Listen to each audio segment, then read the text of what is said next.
All right, we are live. Hello, hello, and all. Welcome on into another Monday Live with the Whiskey Crusaders. I'm Will. I'm Sarah. Not Matt. Today we are joined by Gregg Snyder, who is the master distiller of Chicken Cock Whiskey, Kentucky Straight Bourbon Whiskey. Matt, who's in the chat with us tonight? All right, let's see who we have. Of course, the phone, as usual, does fun things. All right, so we got Donnie Linux Cat, Trev Wilson, One Lost Cause, Spencer Mav, Jason Coates, Howdy Whiskey, Ben Stahl, Robot Scott, Matthew McNabb, Wheels. Let's see here. I saw Donald Rance, Ice House, AJ Lopez. How's it going, everybody? Stick that back there. All right, Steve A, Karen B. Ford. All right, let's go ahead and start our way. So, Greg, I guess I want to let you take it away and introduce yourself and tell us all about all this awesome whiskey we're going to be having this evening. Well, let me tell you a little bit about Chicken Cock and its origination. The brand actually started in Paris, Kentucky, which is actually Bourbon County, Kentucky. Paris is the county seat of Bourbon County. And started in 1856 by a gentleman by the name of James A. Miller. And today's world, when I do tastings, a lot of people say, man, where'd you come up with that name?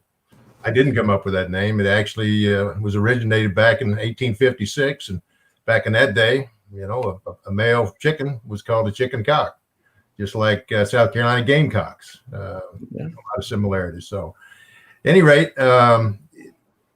Miller started this distillery in Paris and started the brand, the Chicken Cock brand, and did quite well. He grew, and a couple of years into it, unfortunately, he passed away.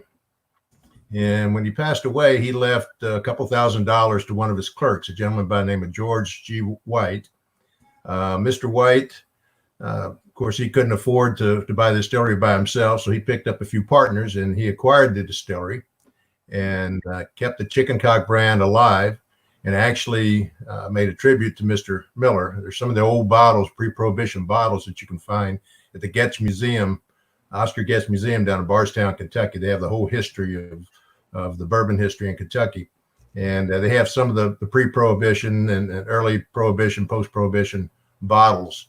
And they have some of the Chicken Cock. And so in one of those bottles, it actually says, you know, the old famous brand, J.A. Miller Chicken Cock Whiskey. So again, it's old brand, did quite well. Yeah. There you go. Yeah, everybody can see it says old brand on it. Chicken Cock. So actually that bottle that Matt's showing there, that is a replica of a pre-Prohibition bottle. That's a cool bottle. We call it a honeycomb bottle, but that's actually, I guess, supposed to be chicken wire wrapped around that bottle. Oh, okay. That's cool. Okay, That's a cool looking bottle. Awesome. Yeah, and they are all the bottles that we have are so far are replicas of pre-Prohibition bottles. So, so as the history goes, the brand did well. It grew, and along came Prohibition in 1920.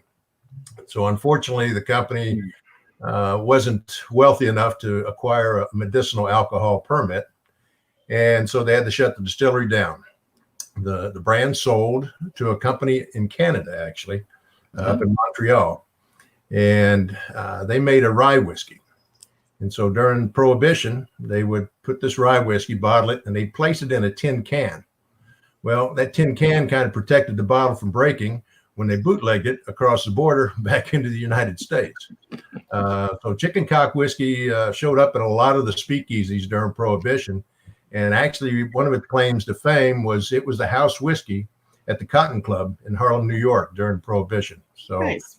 A lot of neat history, a lot of quotes from guys like Duke Ellington and some of the famous people that hung out there. Towards the end of Prohibition, National Distillers had a subsidiary that actually made medicinal alcohol. And so they acquired the brand back, brought it back, started the distillery up in Paris, and they actually made medicinal alcohol right before Prohibition ended. So then Prohibition was repealed, and the brand took off again. Unfortunately, right after Prohibition was repealed, you know, there was a lot of whiskeys that weren't of age. They had to start from scratch again. And so a lot of people trying to create cash flow was selling young whiskey, and it was just difficult to achieve. And so the whiskey industry kind of waned a little bit and started to pick up. But somewhere around the 1950s, distillery actually burnt down. And so the company that owned it at the time did not rebuild it. And the brand just sat idle. So about 60 years later, around 2012, I believe it was, the founder of Grain and Barrel Spirits, Matti Antila, he acquired the brand, and he had a vision to resurrect it back to Kentucky. And as a business plan is with most companies nowadays, a lot of these companies that have kind of started new brands or rekindled old brands, to create cash flow while you're making whiskey and laying it down and letting it age, you go out, you try to find high quality whiskey and you source it. Mm-hmm. And that's kind of the game plan, the business strategy that Grain and Barrel Spirits took as well. Myself, I've been in the business 42 years now. I actually started with Seagram's back in 1978 and been very blessed to have worked in virtually every part of the production division that exists. Worked for a number of different companies and actually managed a Cooperage for 9 years at Brown-Forman. So Yeah, Matt sent us your bio, and it's Impressive. It's quite impressive, good sir. Yeah. It's it reads like the who's who of what's going on in Kentucky Bourbon Society. So, I don't know about that, Will, but I've been very blessed to work at a number of different places and work with some great people. Yeah. Not just work with them, but got to know and got to be great friends with, guys like Booker Noe and Elmer T. Lee and Parker Beam and of course Jimmy Russell worked with me, and all those guys, you learn so much from them, but they were good close friends as well. So at any rate, about 2017, I decided to ramp up my retirement plan, and that was not to retire, but to kind of take that years of experience and knowledge and start my own consulting company. So 2017 is when I started consulting, and right off the bat, one of my clients was Grain and Barrel Spirits, and they asked me to help them with their vision to resurrect the brand back to Kentucky and to help them with their supply chain. So one of the things I did was I connected with the folks at Bardstown Bourbon Company. I don't know if you guys, if any of y'all been to Kentucky yet and been to Bardstown, but it's a great place. If you ever get this way, you've got to stop in there. It's a beautiful, beautiful distillery and top-notch people that run it. But we, you fishing me, Sarah? no, we're trying to fish the cat, so he won't talk over you, good sir. That's all right. He's aggressive. Bacon.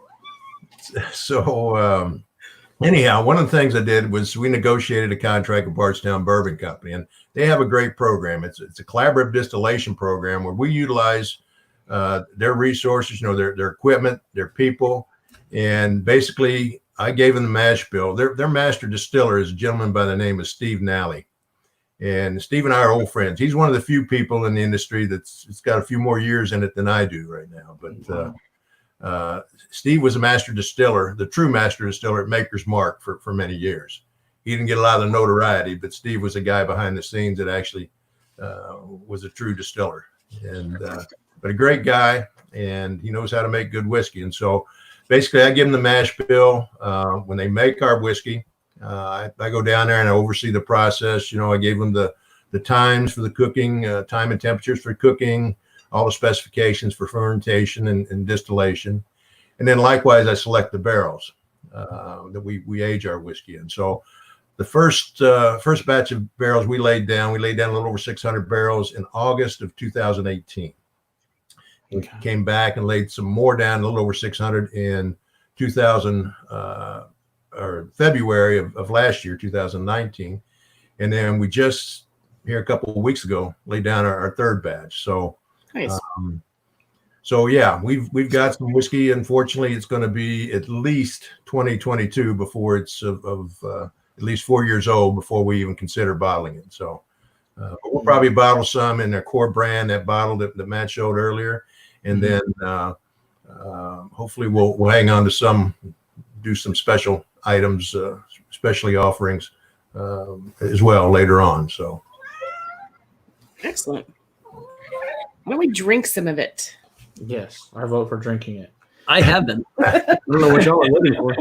So yeah, let me tell you a little bit about it. It's again, this is sourced whiskey, and unfortunately, I can't tell you where this one was sourced from, but it's a blend of whiskeys. Actually, one of the mash bills was, and it's rye, all rye bourbon, all of course Kentucky straight bourbon.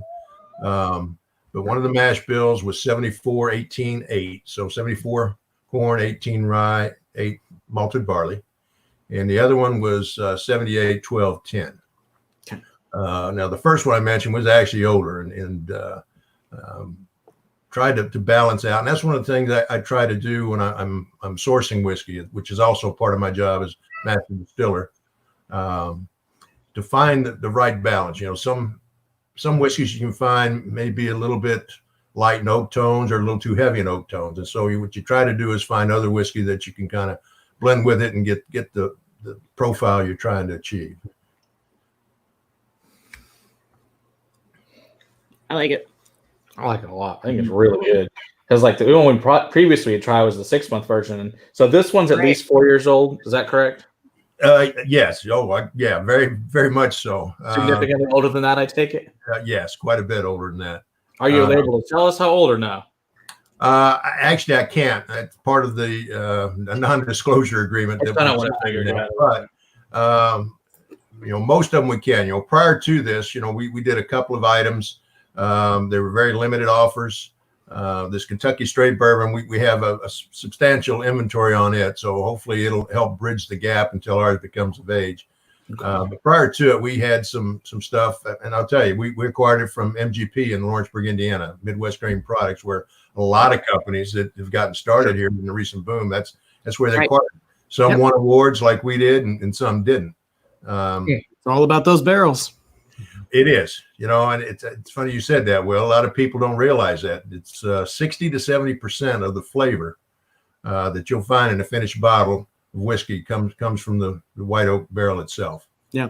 And we've talked to distiller after distiller. We've talked to barrel house manager after barrel house manager, and you can do the exact same cask from the exact same person sitting right next to each other on the rick house. And yet this barrel is really special, and the one next to it is really weird. Bingo. You hit it, man. You just don't know. I tell people a story. I mentioned earlier, Elmer T. Lee was a dear friend of mine. And we Kentucky Bourbon Festival. If you've never been to the Kentucky Bourbon Festival, you got to come one time. It's one of those things you got to do. It's on our list. Oh yeah. And so one year, I was managing director of Wild Turkey for a little over 10 years in my 42 years in the business. And I'd rent out about half the Hampton Inn there in Bardstown, and Buffalo Trace or Sazerac would rent out the other half. And so we pretty much had the whole run of the whole Hampton Inn during the week of Bourbon Festival. But I always had a hospitality room. And after the evening's events, you know, because there's events just about every beginning Wednesday night all the way through Sunday. But after the evening's events, we'd gather back at the hotel, and they'd bring some bourbon down. The guys from Buffalo Trace and Wild Turkey. Of course, we had our full complement of offerings there as well. But Elmer would come down, and we'd start chatting. And I told Elmer one time, I said, you know, Elmer, I said, I got to tell you something, buddy. I said, one of the best bourbons I ever tasted was a Blanton single barrel. And, you know, Elmer was the one that created Blanton single barrel. Man, you had to know Elmer. He's a little guy, always wear that chapeau cap, and he just grinned from ear to ear when I told him that. I said, but you know what, Elmer, I also got to tell you, probably one of the worst bourbons I ever tasted was a Blanton single barrel. Mm-hmm. And he just looked at me and says, what do you mean, Greg? And I said, well, exactly what I told you, pal. I said, when you guys started Blanton's, you took a section of the warehouse and you said, okay, this center cut of this warehouse, that's going to be our all these barrels are going to be used for Blanton's. And just the point you made, Will, you can take the same whiskey and put it in identical barrels that came from the same region of the country, the same stave mill. And they go to the same sweet spot. Put them side by side in a rick house and leave them the same length of time, and they can be so dramatically different. And that's my biggest rub with single. I love single barrels. Don't get me wrong. Yeah. But my biggest rub with single barrels, if you don't do it right, they can be so inconsistent all over the map. Yes, they can. So with Yeah, that, I mean, there is something to be said for blending and trying to create a consistent product. But again, it's almost just as hard as just taking the best single barrels and releasing those. It is. One of the analogy I use with that, I tell people it's like, the four of us, we could pick apples from the same apple tree. And I promise you, the apple pie that Sarah makes and one that Will makes and one that Matt makes and one I make, they're going to be totally different.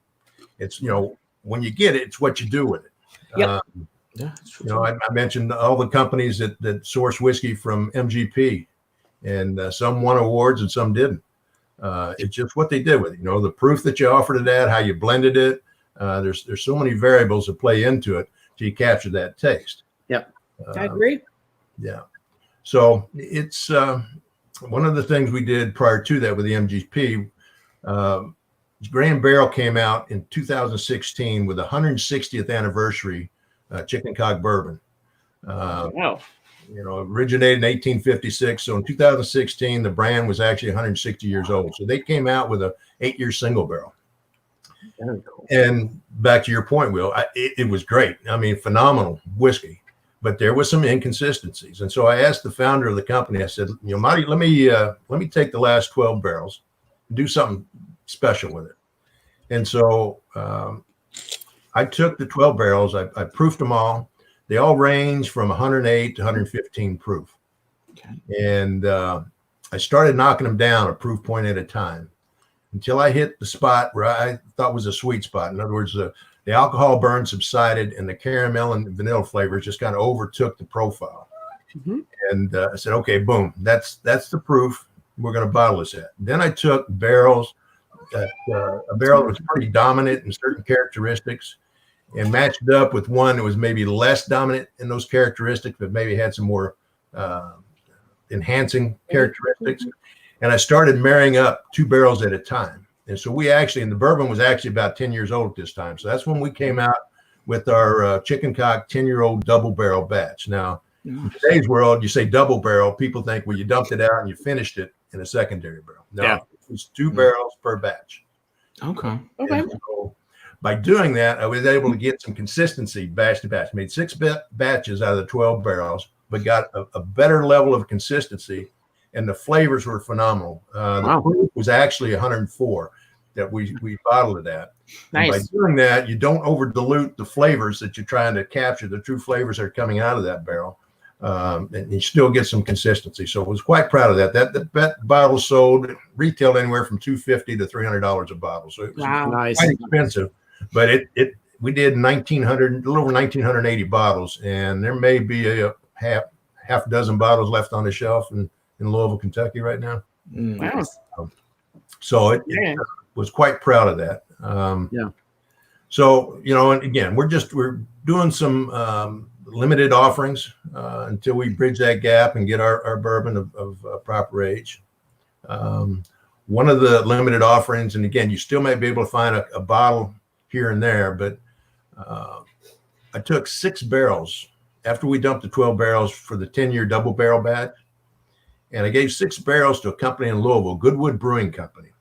Not sure if you heard of it. They make some fantastic beer. Okay. And they have a walnut brown ale that they finished in those 6 barrels.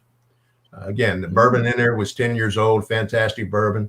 And so it was in there 6 to 8 weeks, I guess. When they dumped the beer out, I got the barrels back and I put bourbon back into those barrels. And I tasted it about every 2 weeks just to see how it's progressing. And after about a little over 6 months, I felt it had pretty much saturated all the flavor it was going to that was in the barrel. Mm-hmm. And so we bottled it, but it was called Chicken Cock Beer Barrel Select. That's awesome. And it was really unique. I think we captured what we were trying to capture in a unique offering.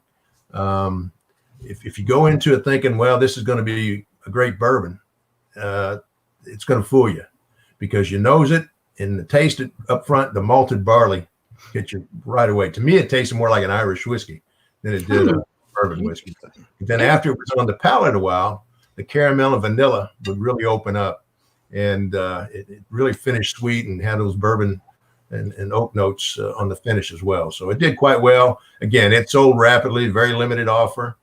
But we've got another one that should have been bottled by now, but unfortunately, due to this virus going around, the bottling operation, the bottles that got shut down. Oh, We're supposed to bottle it a week from this Friday, but we'll see where that goes. It may get delayed again. But the first batch of the Chicken Cock Kentucky Straight Bourbon that Matt showed you earlier, again, took 6 barrels, gave them, thank you, sir, gave those 6 barrels to Goodwood, and this time they aged a blonde ale in those barrels. Okay. And likewise, 8 weeks later, they dumped the beer out. I got the barrels back, and I put rye whiskey in it this time. And I mean, it's amazing. Absolutely phenomenal. It's only been in there. Well, it went in on Halloween Day. So what's that? November, December, January, February, March. So 4 months. Again, it's going to hopefully be bottling here in the next couple of weeks. But the flavors are the complexity of flavors are just phenomenal. And you're going to see it on the shelf again. It's going to be less than 1,700 bottles, so very limited edition. Oh, wow. But it is, Mister. the name is called Chicken Cock Righteous Blonde, and righteous is spelled Ryeteous. nice. Little Very nice. on the name. So yeah, we're kind of excited about that one as well. How is the distribution on it? Right now, it's probably going to be in the Southeast, mostly in Kentucky and Tennessee. What we did with the Beer Barrel Select, it was just since it was so small of a volume, we just sold it in Kentucky and Tennessee. But the Righteous Blonde, we're going to allocate it out to some of the other states right now. Grain and Barrel Spirits is not in Texas yet, but they're working on it. We are in Louisiana. And actually, one of the events I had canceled here recently was the New Orleans Whiskey Festival that to attend. So, yeah, but, we had quite a few friends that were going to that. We're getting there. Actually, Grain and Barrel's biggest brand that they sell is a product called Dixie Vodka. I don't know if you've seen that down your way yet, but it's fantastic vodka, and it's doing well. They've been this past year. They were in 12 states, primarily in the Southeast. And, they started out in Florida, Georgia, and South Carolina. And now they went to 12 states. And by the end of this year, they'll be in 30 to 32 states. So they're growing fast. That's awesome. Very nice. Sorry about that. The kid wanted mac and cheese. I understand. I don't have. You don't have mac and cheese. Good. We got whiskey up here. I don't know. So you've sampled the Kentucky Straight Bourbon Whiskey. Anything you're picking up on the nose to taste? Hold on one sec. I got to pour more. I already finished mine. Yeah, we did too. The caramel and the vanilla tones are really wonderful. They're not muted by any means. They're just nice and present. But I really like the almost the char characteristic that I'm getting on the nose as well. I get that on the palate, a little bit of the toasty with it. Are you allowed to say what your char levels and what you do with your barrels? And well, not on these barrels because I didn't know being sourced, but I can tell you what we are doing. I mentioned earlier, part of my 12 years of my 42 years, I worked for Brown-Forman. And did a variety of jobs there. But the last 9 years I worked there, I actually managed their Cooperage operations. So I know a fair amount about the barrel, making a good barrel as well. And these the 600 barrels that we just filled down at Bardstown Bourbon Company here 2 weeks ago, believe it or not, I had everything to do with those barrels, from selecting the logs to overseeing the logs being quarter sawn into staves and heading, to monitoring the staves and the heading while they were natural air drying, to the point of overseeing the production of the barrels. And then, of course, we went down to Bardstown, we made our bourbon, and then we filled them actually on the 25th and 26th of March. And so, it's something unique we were trying to do in my role as master distiller. I don't know of anybody else in the industry that holds those responsibilities, that has the experience and the knowledge to actually take it all the way to selecting the logs. Right? Yeah. That's pretty awesome. It's really amazing. Like, talk about nerding out right down to the core, literally. Well, it's a couple of reasons. When I worked, actually, the company was called Bluegrass Cooperage. It's now called Brown-Forman Cooperage, but Brown-Forman's owned it for many years. And Yeah. of course, Brown-Forman's one of they are the only distillery that makes their own barrels. They have a Cooperage there in Louisville, Kentucky, is where I worked, and they now have one down in Trinity, Alabama, as well, closer to the Jack Daniel's operation. And so, when I worked for Bluegrass Brown-Forman, we sold barrels to virtually everybody in the industry. Okay, there was really two players: Bluegrass Cooperage and a company called Independent Stave Company, who is the largest barrel company now in the world, actually. But we were head-to-head competitors. We had about 50% of the market share at that time, and they had about 50% of the market share. But through that experience, I discovered because we sourced white oak from Minnesota, north, all the way down to Arkansas, south, all the way over the Carolinas, east, and everywhere in between. So, but I always found that the best oak, in my opinion, either came from Minnesota or West Virginia. And the reason for that is the growing seasons and the growing conditions. Tight grain oak is what I think makes the best bourbon. Actually provides the best flavors for bourbon. In Minnesota, you've got great soil, good growing soil up in Minnesota, but it's cold temperatures. And so naturally there's a shorter summer. And so the white oak up in Minnesota grows slower. In West Virginia, it's a little bit different. You got higher elevations with the Appalachian Mountains there, but the soil is so rough and rocky that the trees grow slow. Being very mountainous, you've got 50% of the trees on the north-facing slope and 50% of the trees on the south-facing slope. Well, the north-facing slope, they're not going to get much sunlight as it is. The south-facing slope, even though it's getting sunlight, it's so dense and the soil so rough and rocky, it's just by nature, it's going to be slow growth. So there's an extremely high percentage of slow growth white oak in the Appalachian region there in West Virginia. And so when I go select logs, that's exactly what I'm doing. I looked to make 600 barrels. I looked at over 500 logs and actually went through each one in the yard and had a paint can with me, and I'd cross out the ones that we would reject. But what happens is with that tight grain. So what are you looking for? Are you looking for something that just has really, really tight rings? Yeah, the annual growth rings. You look at the end of the log, Will, and the annual growth rings are extremely tight. Now, by standard, tight grain oak is at least 10 annual growth rings per inch. Okay? Wow. In West Virginia, they're probably averaging closer to 12 to 15 annual growth rings per inch. It's extremely tight. Now, why is that important? Well, it's important for the flavor extractions. You get more of a red layer in there. You're going to get that char layer on the outside, but your red layer is probably going to be a lot more layers of wood now. Well, is what it seems like in the red layer, actually. Exactly. It's what's in the red layer. So the white oak, other than oak lactones and a few other compounds, the three primary elements in white oak is cellulose, hemicellulose, and lignin. Okay. Cellulose is basically the majority of the cellular structure that makes white oak real hard and real sturdy and real durable. The hemicellulose is where the polysaccharides are, the wood sugars. And it's just like in chemistry class. You take a spoonful of sugar and you hold it over a Bunsen burner. It starts melting and caramelizing on you. Well, that's what you're doing to those wood sugars in that white oak. Likewise, the lignin. When you heat up lignin, it converts it into vanillin, and that's where you get the vanilla flavor. So the caramel and vanilla flavors are coming from those two components, the hemicellulose and the lignin. And that's why toasting a barrel is important. A lot of cooperages just char the barrel, and that's you're talking about the red layer. It's fine. You char the barrel, and you're going to get a nice thick layer of char, and you're going to have that red layer just on the inside where you had that hemicellulose and that lignin conversion. But if you toast that barrel first, you make those conversions and you drive them deeper in the wood so that when you do char it, you don't burn it away.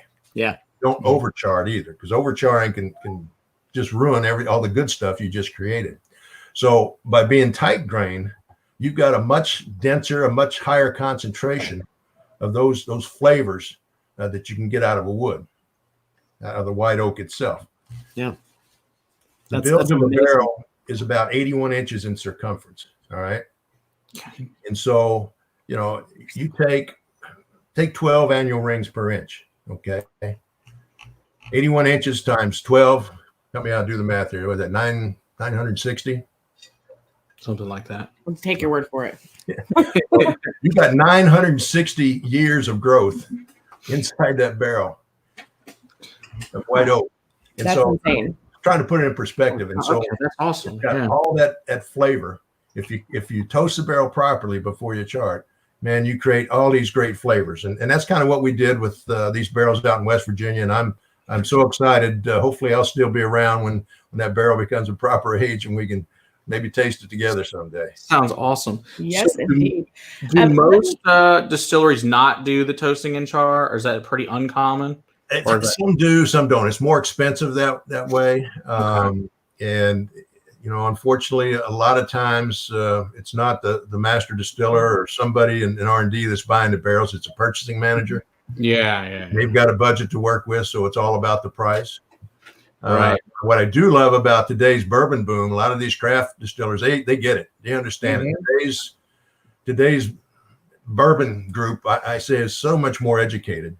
Definitely. And they're willing to pay a little extra to get the quality. And it's worth it. I mean, not just from the quality, but from the evaporation and the yields that you get out of this too. If the barrels produce high quality, it's gonna it makes all the difference in the world. end of it. Yeah, we've found that to be the case big time. Especially like we had Traverse City's distiller on. I know Chris was saying that they ended up with some Ferrari casks that turned out amazing whiskey for them because they spent. Yeah, it was a lot more expensive, but you get a lot better whiskey with better barrels. Well, it helps when you got the white oak and you're investing in it. I mean, white oak's not cheap. And having it sit outside in the yard, natural air drying for an extended period of time, you know, that's money sitting idle. Yeah. So it's not cheap. So, but that natural air drying, again, is a critical element to it. You know, a lot of people think, oh, well, and a lot of distilleries today, they don't have specifications that call for that. They just and so they're buying all that kiln dried. The number of people we've had to explain to, the number of distilleries we've had to actually tell, listen, you're buying bad wood. Like that's why this stuff is sappy. And kiln drying's okay, and there's going to have to be some type of kiln drying probably to balance and equalize the moisture content before you just to finish it. Yeah. But natural air drying is critical. I mean, you make wineries, great example. Most wineries won't buy a barrel unless it's the wood sat outside and natural air dried for at least 2 years. Yeah. Now that's not so common in the whiskey industry, but 6 to 9 to 12 months, yeah, that's what you need. You know, just cutting the log, cutting it up in staves and heading, putting it in a pre-dryer, bringing it down 20% moisture, then throwing it in a kiln and hitting it about 150% temperature to finish it off, you know, to get down to that 9 to 14% moisture you need to before you machine the wood. You know, there's a difference. What that natural air drying does, basically you want it sitting outside. You want it in the rain and the snow and the wind and the heat and the cold and so forth. And what you'll see is there'll be a fungus that starts to growing on that wood in a very short period of time. And people say, oh, that's not good. No, that's great. You want it because that fungus, what it does, it starts degrading that white oak. And by that degrading, it opens up the cellular structure. So when that rain hits it and all those wind hits it, it can leach out the harsher tannins and the tannic acid that you don't want to impart, and the other harsh phenolic compounds that you don't want in the flavor of your whiskey. And so it kind of opens up that cellular structure where it can draw that out. Then likewise, it opens up that cellular structure so that when you start building the barrel and you toast it, you can reach that hemicellulose and that lignin much easier. So what are the size of these pieces of lumber that you're letting dry outside? We're not cutting them down into staves and letting that dry. What are the size pieces of lumber that we're talking about that you're wanting to make sure are dried properly? That's exactly. Now we're talking about staves and heading. We basically at the stave mill, and that's a fascinating. If you ever get a chance to go to see a stave mill, it's a fascinating tour. But basically, you know, when they set that log up and they bring it into the mill, they'll usually cut it a stave length. Now, for a whiskey barrel, that's about a 37-inch So the log, they'll actually cut it 37 inches. Now, if there's a bunch of knots and what have you that they can't get a full 37-inch piece, they'll cut a piece that's, say, 18 to 24 inches, and they'll use that for the heading, the barrel heads itself. But typically, they'll try to get a stave cut out of it. They'll go down the line after it gets cut to length, and then they debark it and knock all the bark off it so that when it comes in, that bark can really dull saw blades pretty quick if you're not careful. So they knock the bark off. It goes in the mill, and they actually cut that piece in half, that log piece in half. And then they'll take each one of the halves, and they'll cut those halves in half. So you get 4 quarter bolts. Now, this is something else about white oak. I ask people, why do they use white oak to make barrels? Well, I told you the one reason, and that's the chemical structure, the hemicellulose and the lignin. The other thing is that white oak contains a substance called tyloses. What tyloses is, and I can get into a lot of technical terms. I'm not a chemist, by the way, but it's basically the lining of the cellular structure. And when that tree is stressed, or actually when it's cut, that lining actually collapses away from the inside of the cellular structure, and it clogs the cells, so that when you quarter saw white oak, it won't leak. So that's why you can make a barrel out of it and put liquid in it. Okay. Red oak doesn't contain tyloses. I don't care. You can flat saw it, quarter saw it. You can put it any way you want to, and it'll leak like a sieve.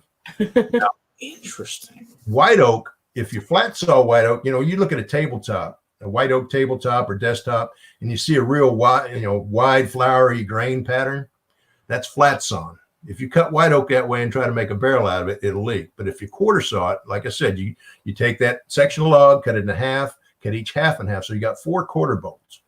And then that quarter bolt will transfer down, and they'll take a bandsaw and they'll cut 1.25 inch thick piece off one side of that quarter bolt. Then they flip the quarter bolt and they cut a piece off the other side. They flip it back, cut a piece, flip it back, cut a piece till that whole quarter bolt's gone. Yeah. That does. You talked about the annual growth rings. If you look at the end of the log and you got the annual growth rings that make up that log, every year that tree has grown, you got an annual growth ring. Also, if you look real close, there's little squiggly lines that run from the core of the tree all the way out to the outside edge, to the sap and to the bark is. Okay. Those lines are called medullary rays. And those medullary rays are the vascular structure of that tree. That's where the water and the minerals and everything that feed the tree and help it to grow. So when you quarter saw it like that and you flip that quarter bolt every time, you're keeping those medullary rays either horizontal or no more than 45 degrees through that piece of wood. If you keep cutting off the same side, eventually those medullary rays will go vertical. That opens up the grain and it'll leak. So if you quarter saw it properly, and again, that's one of the big reasons why white oak is used to make barrels. That's awesome. You're actually going to cut the wood down to the size of the stave and then let that dry for then a year? So it's actually rough sawn, Will. So the stave pieces are roughly 37 inches long by 1.25 inches thick, and they stack all those. Okay. Yeah. And they do the same thing with heading. The heading will run anywhere from 18 to 24 inches, and they'll stack all that heading. And then they set those stacks out in the stave yard outside, and that's where they sit. And that's how you get the rain and the elements. Now, through drying, it'll shrink up a little bit, and when it loses moisture, it'll shrink. But then when it comes into the cooperage, it should be, if it sits out there anywhere from 6 to 9 months, it'll probably be in the 18 to less than 20% moisture content. Most cooperages, they'll put them into a pre-dryer. And a pre-dryer basically is it's ideal drying conditions. This is 90 degrees Fahrenheit, and there's constant air movement in there, so that you're trying to get that moisture down to 9 to 14%. I talked about kiln. They may have to put usually heading sometimes in a kiln, because where it's been stacked and wood on top of wood, it doesn't get as dry as, say, other pieces in that stack. So they may have to put it in there, steam it, and then hit it with some temperature to equalize the stack in that. But it has been natural air dried, and that's what the natural air drying does is actually open up that cellular structure and start to degrade the wood. Matt, you want to highlight Ben Stahl's comment real quick? This one here. I think Greg needs to see it. Oh, okay. The most recent one. Okay, this one. Yes. Yes, that's pretty funny. As I said, a lot of people have a lot I of have fun to with the take name. advantage. I have to take advantage. I have a man in front of me that knows all about how to make these barrels. I want to know these things. So Yeah, and the comments that are coming through about how interesting and fascinating this is, and how much they're learning.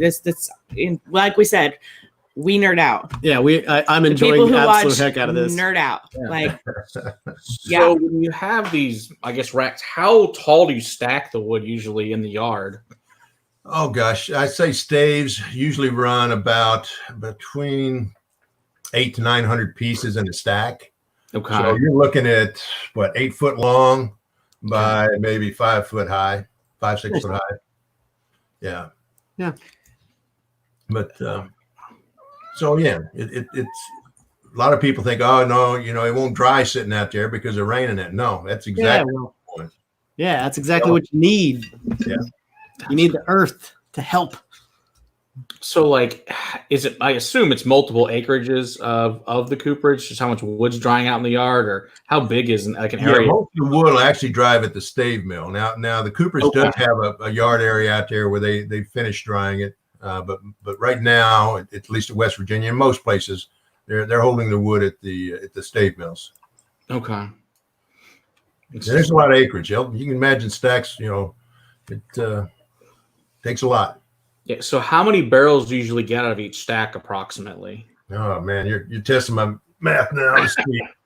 So on staves, let's say there's 800 pieces in a stack of staves, and I'm just going to use a round number. So yeah, you're only looking at about 27 barrels. That's Stack of staves. quite a bit. Yeah. Yeah. That's nice. So it's and again, white oak's not getting any cheaper either. So Yeah. No, I can't imagine it would. Yeah. Well, I tell you what, your bourbon tastes really good with bacon, good sir. Yes, it does. that's good. Yeah. It tastes really good by itself. It does, yeah. It is. It's really good. But it's a nice compliment with bacon too. Yeah. We like bacon with bourbon. Yeah. I love bacon, but I've never tried it with bourbon, so I'm going to now. It's fantastic. Highly recommend it. Yeah. It's a Monday night special around here. It goes with every form of whiskey as well. It doesn't matter if you're drinking bourbon or rye or Islay Scotch. It's bacon works with it. It complements it most of the time. So it's really nice. See that? Yeah, I can see that. Cool. This has a nice smoky note to it as well that I really enjoy, that you don't get it on a lot of bourbons. I really enjoy that. No, I was saying earlier, there's that I can smell the char. Yeah, exactly. It smells. I think it's got some nice oak lactones. It really Definitely complements it. Yeah. Yeah.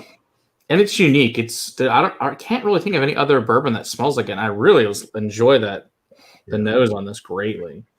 Well, you were talking about the char level and the toasting. Basically, what on the barrels that we just built out in West Virginia, the specifications that I wrote go for a medium plus toast. Okay. And again, that's a visual thing. Actually, it's a nose and visual thing. I mean, you can really smell when it's done properly. That barrel ought to be smoking when it comes off the toasting equipment. Okay. And man, you can really smell that sweetness coming out of that oak. But the visual, it's not charred. It's just dark.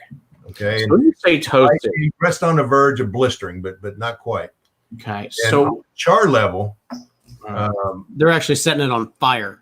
Well, and then, that's a separate stage. Basically, once it's toasted, it goes through a rollout section where you actually level the barrel up and roll it out smooth. There's hydraulic cylinders that come inside the barrel, and rollers push up on the staves while pads push down on the outside. As the barrel spins, and it actually smooths out the rollout, the circumference of the barrel, stave to stave. Then it goes into the char fires and actually sets it on fire. Excuse me. Now for our barrel, we're actually using a number 3 level char. okay. When I was at Brown-Forman, I actually served on their maturation committee, and we did so many experiments. It was just unreal. Lincoln Henderson. You ever heard of Lincoln Henderson? Absolutely. Yeah, Lincoln was one of the co-founders of Angel's Envy. And again, Lincoln was a dear friend of mine. He worked on the maturation committee with me. And I recall one experiment we did. We made 5 barrels and we toasted them. Did a nice medium plus to heavy toast. I call it a medium plus, but we didn't char them. You know, the wood was just starting to blister. Now, you might be able to call that a number 1 level char legally. Okay. Again, it's all in the eye of the beholder, so to speak. Or in the person that's labeling it. Exactly. And so we also made 5 barrels from the same wood, from the same mill, and we charred them, a number 4 level char. Didn't toast it, just charred them. Okay. Put the same whiskey in those barrels, set them side by side in the warehouse. 4.5 years later, we took that whiskey out, and the whiskey in the toasted barrel was not only darker than the charred barrel, but had tons more flavor. Wow. Really? Okay. That's interesting. Yeah. And so, you know, it's people, there's a lot of misinformation out there. People say, oh, well, the heavier the char level, you know, the more flavor and the more color I'm going to get out of it. No, that char layer actually works like a charcoal filter. And as I said, if you're going to toast a barrel, I wouldn't use a number 4 level char for mine. Now, a lot of people are believers in it because they say that's the way we've always done it. Okay, that's fine. But if you're going to create all those great flavors by that converting of the hemicellulose and lignin, you don't want to burn it away. The deeper you char it, the more the good stuff you're burning away. All you want is enough char on there to work like a charcoal filter.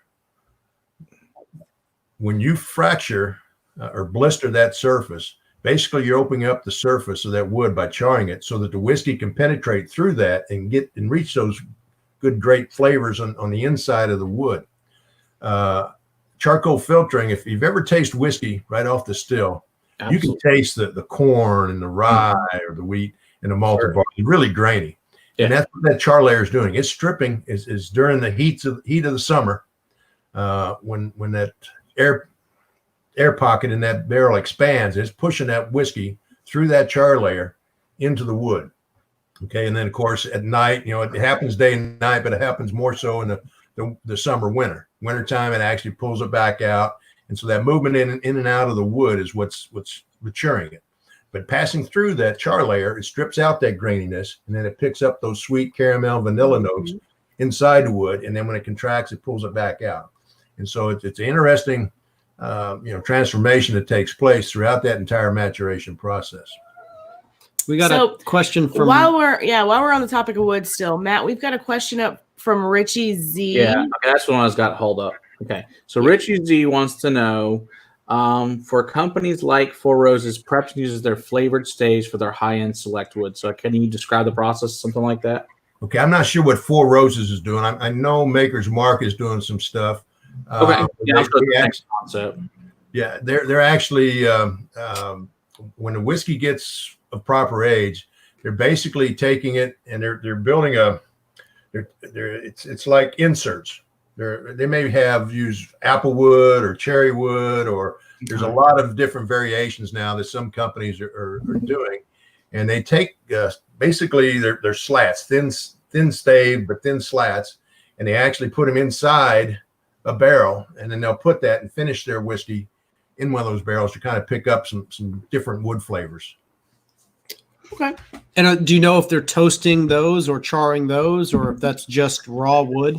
You know, those are mostly just toasted. That's what I would assume was toasting, just to kind of make sure that we're getting exactly Okanagan style. Yes. Yeah, charring again. You're not doing anything but creating a charcoal filter, and they've already done that with the barrel. So they're just trying to add some unique flavors to it. You might answer this question while I was dealing with my child. So the actual toasting, how does that work? The actual, I guess, machine, how does the toasting itself work?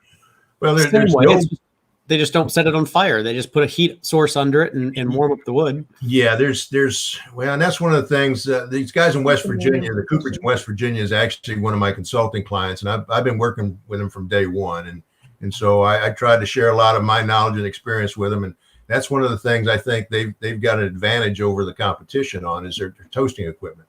The old traditional method of toasting is you take a piece of pipe. It's maybe 12 inches in diameter and maybe 14, 16 inches tall, and you drill holes all the way around the sides, and it sits there. And then you build a fire with oak chips, chunks of oak in there. And then they set the barrel before the heads are in the barrel. They take the staves. Once the staves are built and bent, they set that over that fire, and they just heat up the inside of the barrel. And then after a while, when they think it's where they need it, they flip it over and they'll put the other side over the fire. And they keep feeding fuel in there.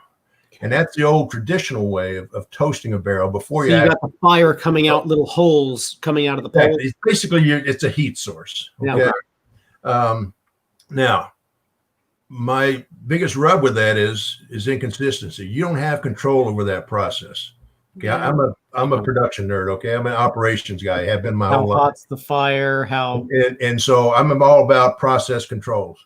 Okay, if you're going to make something quality, how do you know you're achieving what you're trying to achieve if you don't know what your temperature is, if you don't know how time it's been exposed to that? If you're just building a fire in a pot, you set a barrel over it, guess what? That heat's going to be a lot hotter down here than it is up here at the top. Yeah. So one of the things we did at West Virginia Great Barrel Company is, and it's a proprietary piece of machine, but it's in a carousel, a huge carousel. And a barrel goes on there, and then there's a toasting element. It's actually infrared elements that come down inside the barrel. Okay. Cool. It's the entire length of the barrel, and that barrel rotates as that carousel moves around, and it heats up that inside. I mean, that temperature will get up to 1,000 degrees Fahrenheit. Wow. So we heat it up, and then we kind of back off that heat so we catch it on fire, and we get that good deep penetration. That infrared heat is nice, clean heat. Okay. Mm-hmm. When you're burning wood, there's a lot of VOCs, volatile organic compounds, from the moisture. That's really moisture. When wood smokes, that's what what's coming out of it is the moisture in that wood is actually dissipating into the air, and that's when you get that white smoke. I don't know if y'all do any smoking or grilling. That's one of my passions. Our buddy Brian from Pit Base Barbecue, he takes care of all of our meats down here, all of our grilling needs, all of our smoking needs. Yeah, different kinds of wood, and so he would be. I've got a big green egg that I just love, and I love to cook on it. But when you build a fire in it, and you get that thing rolling, and man, white smoke will be just rolling out of there. Okay, you don't put your meat on whatever you're cooking at that time. You let that white smoke dissipate until you get what they call a blue smoke. Okay. And it's more clear than it is blue. That's when you start to get the flavors. That white stuff, that's got all the nasty stuff in it. It's got all those volatile organic compounds that's burning off that wood. Well, guess what? When you're burning that wood in a pot and got a barrel over it, what are you putting into that? It's absorbing all those VOCs as well. So again, we got the infrared burners. They're nice, clean heat. You're not contaminating with some VOCs elements. And it does a great job of making that penetration deep into the wood. The whiskey's going to soak about halfway into that barrel. That stave of that barrel is about 15/16 of an inch, and it's going to soak in there about a half inch. And so the deeper you can get that hemicellulose lignin conversion, the more you're going to pull out and actually optimize the flavors that barrel holds. So we've got a question up here from Emily. This one. Yes. How much is char affected by the environmental heat / temperatures like Texas versus Kentucky? So it's not so much the char; it's the actual maturation that's impacted. The char level, the actual fires aren't going to burn differently here than there. I'm sorry. The actual fires aren't going to burn differently here than there. They're not. No. The differences are the maturation. Okay, you take a barrel. I don't care where you make the barrel. The char level is the same. It's the same. So, but if you take that, and we did this again at Brown. One of the experiments we did with the maturation committee, we took a number of barrels, and same barrels, same toast level, same char level, put the same whiskey in it, aged some in Kentucky, and sent the other barrels up to Collingwood, Canada. Canadian Mist plant. Brown Forman owns Canadian Mist. And so we aged them. And again, 4.5 years later, we took them out. Holy cow. I mean, the color of the Canadian barrels were much lighter, and likewise the flavor, just because of the shorter summers. It didn't have as much molecular activity to pick up the flavor and the color. Same thing with Texas. You're going to have some hotter temperatures down there, so it's going to age differently. There's no question about it. That's awesome. We sure have learned that one quite quickly. Yeah, we can turn our whiskey black. Yes, in a short period of time. Exactly. Travis just wants to say that as a whiskey nerd, that it's also certified industrial fermentation and process control. He can appreciate this attention to quality. It's a good comment. Travis, I appreciate you saying so, because unfortunately there's too many in the industry that while they talk quality, they don't understand the elements of it. And Agreed. the more you can control those processes, the better chance you have of obtaining the quality specifications that you're trying to achieve. Yep. That's simple. Well, you're lucky to have the backers that you have, and you're also, kind of in a unique position to have the background that you have with the years of experience. So Kind of been all over the place. Yeah. In the industry. These guys are lucky to have you. Mm-hmm. Well, I enjoy it. I mean, it works both ways. It's a good opportunity, and I'm having fun with it. Matt, I'm moving on to the rye. Okay, we can do that. Yep, that's definitely rye. So let's hold up the rye for everybody. So, same bottle. It's a little green. It looks more blue on your screen there, Matt. But it's definitely green. Actually, the green came a darker forest green. It's supposed to be a lighter color green, but okay. Yeah, the labels were made. But so if I can get it. So because it doesn't. Yeah, you can't really tell it's green, but yeah, it's definitely green. Yeah, it's green. Yeah, a lot of ryes come out with the green label. Doesn't know the answer. So do you know why they use green on the label? There are a lot of ryes that have a green label too. Yep. Is there a reason for that? Do you know, or is it just don't know? I'm just trying to create some variation, but I don't think there's anything to any rules or regulations that rye has to have a green label on it. It just seems to stick out to consumers, I suppose, though. I guess so. People started looking for green. Yeah. When you think about ryegrass and green and a lot of ryes, you'll get some of I think our rye has little grassy notes to it as well. It does indeed. And for like us, we get pickle on a lot of rye, and so green. I mean, it's still and this has a lot of that dill note. Yeah. This has some dill note in it, but it also has a lot of that mint, like a spearmint. Yeah. It smells awesome. So what is the mash bill on this one? And I guess we'll talk about your aging one too, and the grain varietals. Yeah, all that. I can't tell you that this one did come from Bardstown Bourbon Company. Oh, okay. Awesome. And the mash bill on it is 95% rye. Okay. By malted barley. And for many years, I wasn't a big fan on rye. I'll be quite honest, when I managed Wild Turkey, we made a rye. We didn't make that much of it, but we made a rye, and it was like between 60-65% rye. And a lot of corn still left in it. So it just didn't have the spicy notes that I thought were more characteristic of a great rye whiskey. But there's some coming out today that are fabulous. And I think this one, I'll put it up against any of them. I think it's got a great complexity of flavors, a lot of unique spices. I get a freshly cut grass like after a rain. Mm-hmm. Yeah. There's a grassiness note for sure. Travis says that he sees you can buy chicken cock glasses and T-shirts online, but he wants to know where to get a sign like what's behind you or a poster. Something like couldn't tell you that, Travis. I'm sorry that the poster actually, that's one of the backdrops we use when we do tastings and bottle signs and that type of thing. About the only thing they've got available at this point in time is you're going to find on the website itself. So, but and hopefully we'll, as the company grows and the brand grows, we'll have more of that type of stuff. Ooh. Yeah, he says he loves the design. So yeah, cool. It's minty fresh on the palate. There's a nice rye black pepper really ding to minty. It, but it's really a minty, fresh, almost a spearminty. Yeah, like spearmint gum.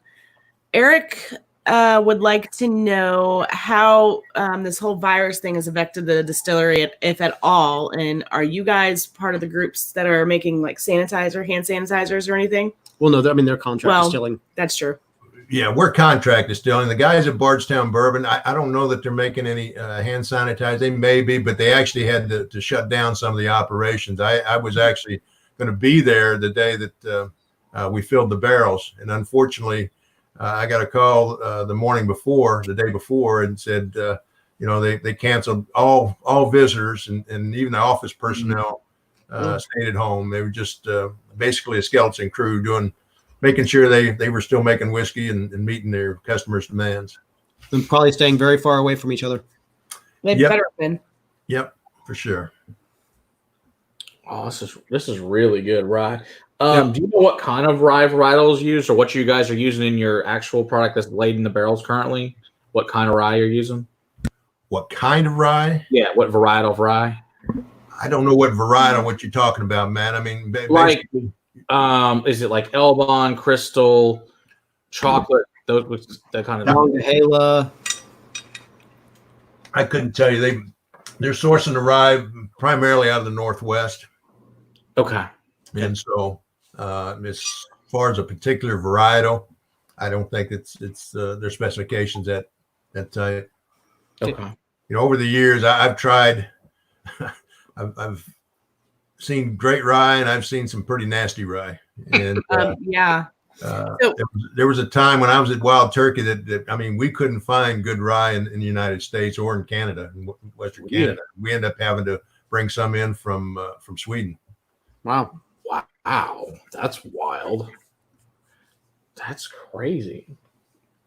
That's shocking. So I guess people just weren't growing the rye crops here that were good for you guys. Basically, was the issue. Yeah, it's you got to be careful with handling all grain. But if it's not handled properly, sits in a silo or gets wet somehow, it can get musty real easy.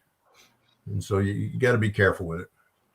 But that's one of the things that they do now. We did it at Wild Turkey, but also at Bardstown Bourbon Company. Every grain truck that comes in, they probe throughout the truck and take samples, and they have their set of quality specifications they go through as far as moisture content, and they do the smell test and the whole 9 yards. And if it's not right, they'll reject the truck. They will not unload it until it's been approved. All right, that's a good thing. Is this 4+ as well, the age on this? I know you can't really tell us, but no, it's actually written on the label. Believe it or not, this rye is it's just shy of 2.5 years old when it was done. So it says at least. Look on the neck label, Matt. Oh, on the neck. This very fine print is. This is different than any other. Yeah, it just says established 1856. It's not. No, I'm sorry. It's on next by the UPC label. I'm sorry, UPC. Oh, by UPC. Oh, yeah, at least 2 years. Yep. Yeah. So it was. I can tell you, it was just shy of 2.5 years old. But when you smell it and taste it, I don't get any greenness out of it whatsoever. It smells and tastes much older than that. It does indeed. Yeah, it was at least 4 or 5. Out of it. Most of the time, when they're that young, it's just all pickle. Yeah. This maybe it's the type of rye. I don't know, but it is transitioned. I don't know if you're just the quality of the rye you're getting, maybe. Right. But again, it's transitioned more into the minty notes already after 2 years, which is really that's wonderful. I mean, for us, it's strange for us to find one that's under that 6 young. Years that doesn't have a pickle note. Yeah, I got to drink more. It's there in the background, but it's not.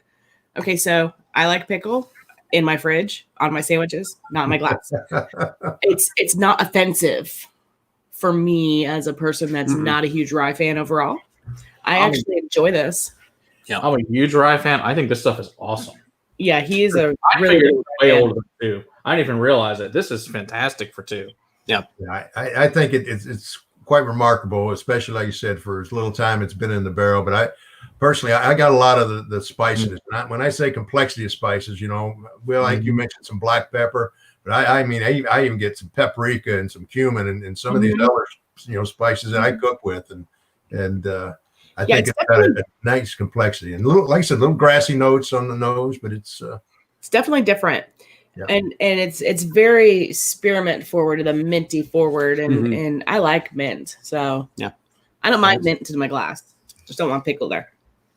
Oh, this it's awesome as it is, but I mean, this thing would stand up really awesome to ice and cocktails in the summertime. This is really good. I got to tell you, Matt, my son's neighbor here a few weeks ago, we were out. I was helping my son do a project there at his house, and my son had given him a bottle of the chicken cock rye, and he made an old fashioned that was out of this world. I mean, It was. I'm not big on. I mean, I like a Manhattan or an old fashioned every now and then, but I like my whiskey basically either neat or on the rocks, and Yep. Neat. I don't really even do it on the rocks. Yeah, but it was great. I mean, it was fabulous old fashioned, and I got the recipe. I'm gonna probably make a few, but it does. The rye goes great with it. So you'll have to show the recipe after we get off of here. I can do that. Yeah, for sure. Yeah, he makes his own syrup actually. Oh wow, awesome. Yeah. Nice. Yeah, it's fantastic. And I opened it up when it came the other day, and it was good. But man, it's really, even the few days it's been. What's it been? 3 days since it's open.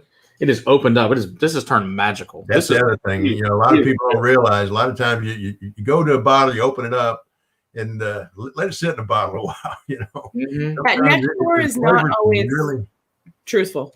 Yeah. Yeah. It can really change on you if Yeah. Oh, so I guess another question I should ask is, what's the MSRP supposed to be on these approximately?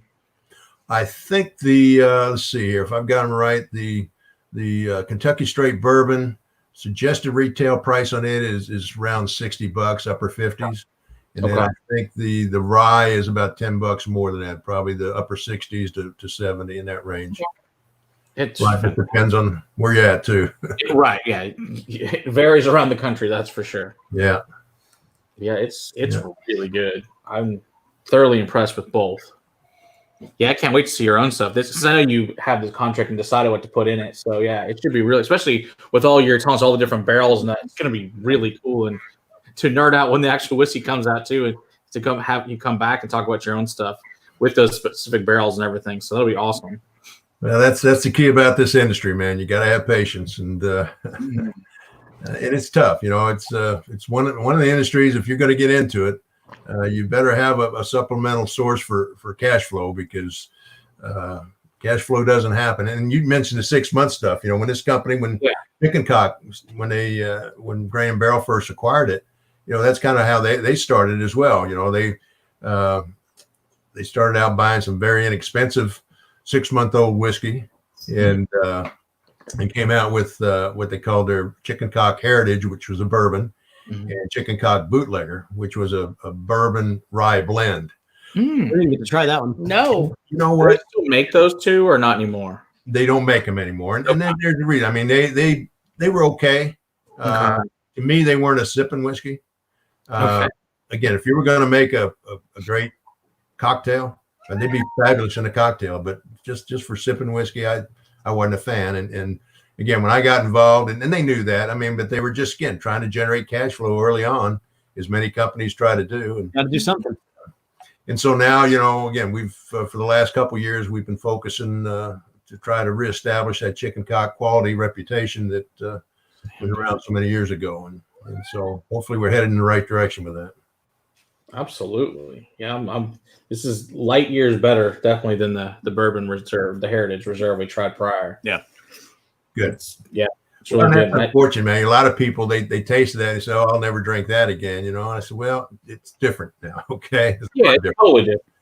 I mean, it wasn't bad. Just 6-month whiskey, and it was good for what it was. But this stuff, right? And honestly, I'm just happy that you clarified what it was, and you say it's 6-month whiskey. I'm going to go into it understanding that it's 6-month whiskey, and I'm going to judge it based on that. So hopefully other people saw that as well, and they don't just look at Chicken Cock and just dismiss it now. But because this is, like you were saying, this is absolutely better.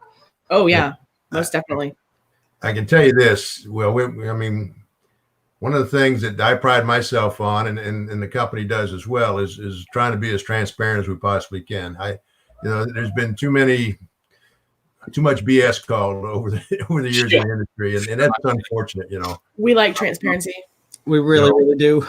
There's certain things where we've had to sign non-disclosure agreements in order to acquire, source some whiskeys in that, like the Chicken Cock Kentucky Straight Bourbon. But truth be known, in a couple of years, it'll be the stuff that we're making down in Bardstown, and I'm looking forward to that day. So Definitely. So we've got a question there from How Do You Whiskey, Matt, if you want to highlight that. Yeah, I also want to say hi to Alan, the whiskey friend. Good to see you in here. I know he's over in the UK, so it's the middle of the night over there. All right, so a question from How Do You Whiskey is, what is an age statement you're shooting for your kind of your happy spot on bourbon? Also, do you have any barrel setback that you hope to get to 10, 12, or 15-year age statements? Yeah, my favorite spot is in the 8 to 10 year range. Okay. Now, with that said, a lot of it depends on where the barrel is located and this type of warehouse it's sitting in. Well, let me answer the question first, and I'll get into the warehouses. So, okay, perfect. Again, and again, don't know what these folks know about the regulations, but if bourbon, there's 4 primary criteria. Other than it is a distinct product of the United States of America, all bourbon whiskey has to be made in the United States to be called bourbon whiskey. But the other 4 criteria, it has to have at least 51% corn in the mash bill. It cannot come off the still higher than 160 proof. It has to be aged in a new charred oak barrel, and it cannot go into that barrel higher than 125 proof. So if it meets those 4 particular criteria, it's bourbon day one. A lot of people think, well, no, it's got to be made in Kentucky. Well, no, it does not have to be made in Kentucky. And well, it has to sit 2 years. No, it does not. Day one, it goes into that new charred oak barrel. It's bourbon whiskey. Now, to be called a straight bourbon whiskey, yes, it has to sit in a barrel for at least 2 years. And to not have an age statement, it has to sit in the barrel for at least 4. So exactly. So everyone's going next. So if it's less than 4 years old, like the rye, you have to put an age statement on it. Somewhere on the label, you have to say how old or how long it actually aged. But if it's at least 4 years old, you do not have to put an age statement on it. Like our Kentucky straight bourbon whiskey, it does not have an age statement on it anywhere. So every drop of it is at least 4 years old. Quite a bit of it's quite a bit more than 4 years old. And so if you do put an age statement, for example, the chicken cock 8-year-old and then chicken cock, single barrel, and then the chicken cock 10-year-old double barrel. If you put an age statement like that on the label, every single drop has to at least be that old. If you say it's 8 years old, no, you can have 12, 14, 15-year-old in it if you want to, but every drop has to at least be whatever that age statement is on that label. So for me, for my palate, and everybody's palate's different, but for my palate, I like in that 8 to 10-year-old range. Now, I said a lot depends on where it was aged in the warehouse. I'm old school, okay, and I like the old style Rick warehouses. In today's industry, a lot of new people getting into this, they're going to palletized warehouses. It's a lot cheaper square footage wise. It's a lot cheaper labor wise. It's a lot cheaper workman's comp wise. I mean, all the way around, it's a lot less expensive to operate in a palletized warehouse. I've worked at companies that have used both. And I can tell you this, when you put pallets or put barrels on a pallet and you stack those pallets side by side by side and you stack them 6 high, those barrels can't breathe. They're packed in there so tight. And I don't care if you have ceiling fans and louvers where you're moving air, they just don't breathe like they do in a Rick warehouse. In a Rick warehouse, those barrels are laying on their side and then they got a lot more space around them. And, you'll open up the windows. Some Rick warehouses actually are pulling air through the warehouse. Some companies are actually heating and cooling up the warehouses, trying to get additional cycles. But to me, the old style Rick warehouses are the best for aging good quality whiskey. Not saying you can't make good quality whiskey in a palletized warehouse. It takes longer. When I was at Wild Turkey, we had palletized warehouses. We had Rick style warehouses. Typically speaking, it took anywhere from 18 to 24 months longer to get comparable age in a palletized warehouse. Now, there are some palletized warehouses, it's just a pole barn and they're putting barrels on racks. And so they're creating a rick style in the palletized. But if you're actually setting up on their head, on the end, and you're setting them on pallets and stacking those pallets side by side, stacking them so high and so tight together, it's difficult because oxygen is an important element for the maturation. Extremely important. Even though white oak won't leak, it is semi-permeable where oxygen can get in and evaporation can get out. Now, if I've got and I talked about 8 to 10-year-old, I do like some 12-year-olds, but in a rick style warehouse, if you're up on the top floor of a rick style warehouse, it's hotter than hell up there. In the summertime, you go up to the 6th or 7th floor of that warehouse and it's hot. If you walk in from the outside to the first floor, it feels like the building's air conditioned. In a rick style warehouse. Why that is? Okay. Ethanol vapors are heavier than air. And so as that whiskey is evaporating out of those barrels, that ethanol vapor basically settles down in the lower floor of the rick warehouse. You take a traditional rick style warehouse, 6-7 stories high, and that first floor, it'll be cool as can be. It's like an alcohol bath. But the higher you go up the stairs and the higher floors, it just gets hotter and hotter and hotter. Now, a water molecule is actually smaller than an ethanol molecule. So, I'm sorry. Okay. So if you go to the top floor, top 2 floors, 6th, 7th floor of the warehouse, all that ethanol vapors have settled. And so it's relatively low humidity, extremely high temperatures. And so that water molecule will find its way out before the ethanol molecule over time. And so what happens is traditionally the proof will increase. If you put that whiskey in there at 120 proof, after 4, 5, 6 years, it's going to come out somewhere higher than 120 proof. But you go down to the bottom floors of that warehouse and you've got all those ethanol vapors and humidity is really high down those lower floors. So it's like equilibrium. That water molecule doesn't want to find its way out because it's so humid outside. So the ethanol molecule will find its way out first, thereby lowering the proof. So basically your barrels on the lower levels of the warehouse will actually reduce in proof, where the higher you go in the warehouse, it'll actually gain in proof. So are most warehouses combating that by rotating barrels constantly, or do you just have to understand where your stock is and how it's going to age because of it? So it's different. Now, years ago, distilleries did rotate barrels for that reason, knowing that the flavors and the way they were going to mature, it varied. In 1978, when I started the business, we still had revenuers on premise. In other words, we had government employees. And we had their own office there. I started with Seagram's in Louisville. Joseph E. Seagram's son had a plant there in Louisville, Kentucky. And when you go in the morning, the previous day before you left, you gave them a list of all the buildings that you needed to get into, because any building that had alcohol in it, they had a government lock on it. And so they would go around in the morning before the shift started and unlock those buildings that you were going to work in that day. Wow. And then at the end of the day, they would go back and they'd lock them back up.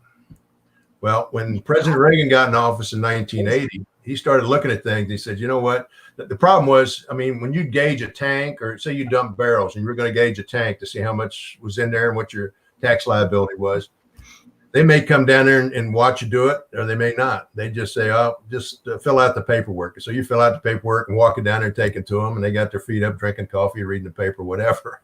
But, there was like 4 or 5 guys there, and they weren't real busy. And give President Reagan credit, when he got in office, he started looking at the fat in government, and he started knocking out a lot of those jobs. And that's what he did. He said, that's it, no more.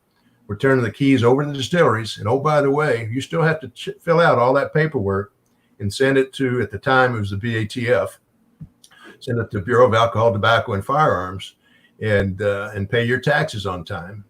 And if you do not do that, you don't follow the rules and regulations, you will be seriously fined, if not shut down. And so basically, that's the way things kind of evolved. All the distilleries are now responsible for keeping their own buildings locked up that have alcohol in them. But by the same token, you've got to. So, is that where bottled and bond actually came from? Because when I heard the term originally, I thought that was going to be a government warehouse, that this stuff was actually stored at a government warehouse instead of just on their property, because it was under lock and key and nobody could touch it because they had to make sure it was, Yeah, that was my imagination. But I was told by a distiller recently that no, that's just my bottled and bond section right over there.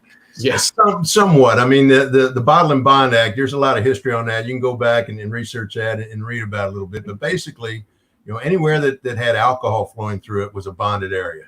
Okay. And the government had control over it. And it was tight. I mean, to give you an idea, taxes, people realize or don't realize how much taxes. When I was managing director at Wild Turkey, we would pay just in federal excise tax alone. I'm not talking about ad valorem taxes on the barrels. I'm not talking about any other state or local taxes, but just federal excise tax alone at Wild Turkey, we would pay $1.5 million in federal excise taxes every 15 days. Oh my gosh. Okay. Holy crap. $13.50 a proof gallon. A proof gallon is 1 gallon at 100 proof. Gosh. Okay. What? And so you take a bottle of a Wild Turkey 101. Back then it was around $19 a bottle, maybe $20. So 60% of that price of a bottle on the shelf is taxes, not just federal excise tax, but then you have ad valorem taxes on that barrel, state ad valorem taxes and county ad valorem taxes. In Kentucky, most things that they age, they depreciate. Not whiskey. The older whiskey gets, it appreciates, so it becomes more valuable. And so what happens is the tax base increases. So the longer a barrel sits in there, every year it's a property tax basically, but every year you have to pay an ad valorem tax. So there's a lot of other taxes in addition to the federal excise tax that jack the price way up there. Jeez. So how much is just like a general thing on a bottle of whiskey? How much is the actual whiskey itself cost-wise compared to the bottle itself, the label, the taxes? How much does the whiskey itself, percentage-wise, approximately actually cost? It's going to vary, Matt. But I can tell you this: the actual cost element is a small piece of it. Okay. I mean, you can figure there's probably at least 20 to 30% margins in there because the producer has to sell it to distributors. In our industry, we have the 3-tier system. So you sell it to distributors who has to sell it to the retail. Unless you're a control state, there's a lot of control states where the state government actually controls the government. The alcohol beverages coming in, and so they get a pretty good cut on it as well. So that's kind of the percentages you're looking at. Okay. So unfortunately, a lot of it's going to the government. Most of it. Well, that's why it's extremely important. I give you another. I think it was when was that? About 1992. The federal government changed the tax structure. I believe it was $10.50 a proof gallon back then. Okay. And they decided, we got this cash cow. We're gonna try to milk it for everything we can get. And so they basically increased it from $10.50 a proof gallon up to $13.50. Jeez. Well, you know what? That's what you call shooting yourself in the foot. What they did is by increasing that, all the distilleries and all the companies that owned it, alcohol beverages, basically, not just whiskey, they had to increase their prices because they knew, number one, they had to offset that tax to claim that difference in tax cost. But then sales was going to go down with the higher prices. And so they kind of bumped it up there. So that's exactly what happened, was that most of the distilleries still made their profit margins and met their goals. But the government shorted themselves about $600 million in tax revenues because their federal excise tax is based on volume. Okay. When sales went down so low, the amount of proof gallons actually sold was far less. And even though they increased it $3 a proof gallon, they ended up the drop in sales drastically killed what they ended up. Now, eventually over time, they made it back up. But that first couple of years, the distillers are still making their money. Oh, no doubt. No doubt. Should have played things a little differently. If there was one law you could change right now, what would it be? One law? Yeah. If there was one law that you could rewrite and just say, this is the way we're going to do it from now on, gentlemen, what would it be? Boy, that's a tough one, Will, because I've worked 42 years under the current rules and regulations, and I don't know that there is one. I think it's good that it's regulated, as tightly as it is. Now, the taxes, we have had in the last couple of years, there has been a tax break, especially for the small guys. It was generated to try to keep the craft distillers going, and that $13.50 on on the first, if you had a DSP permit, which is distilled spirits plant permit, I think on the first, 100,000 gallons. I think it was on the first 100,000 gallons that you sold. The tax is like $2.50. Yeah. So it was huge. Meant a lot of money, especially the small guy. Now the big guys got it too, but that's a drop in the bucket for what they're producing. Mm-hmm. And again, this is all alcoholic beverages that we're talking about, not just whiskey.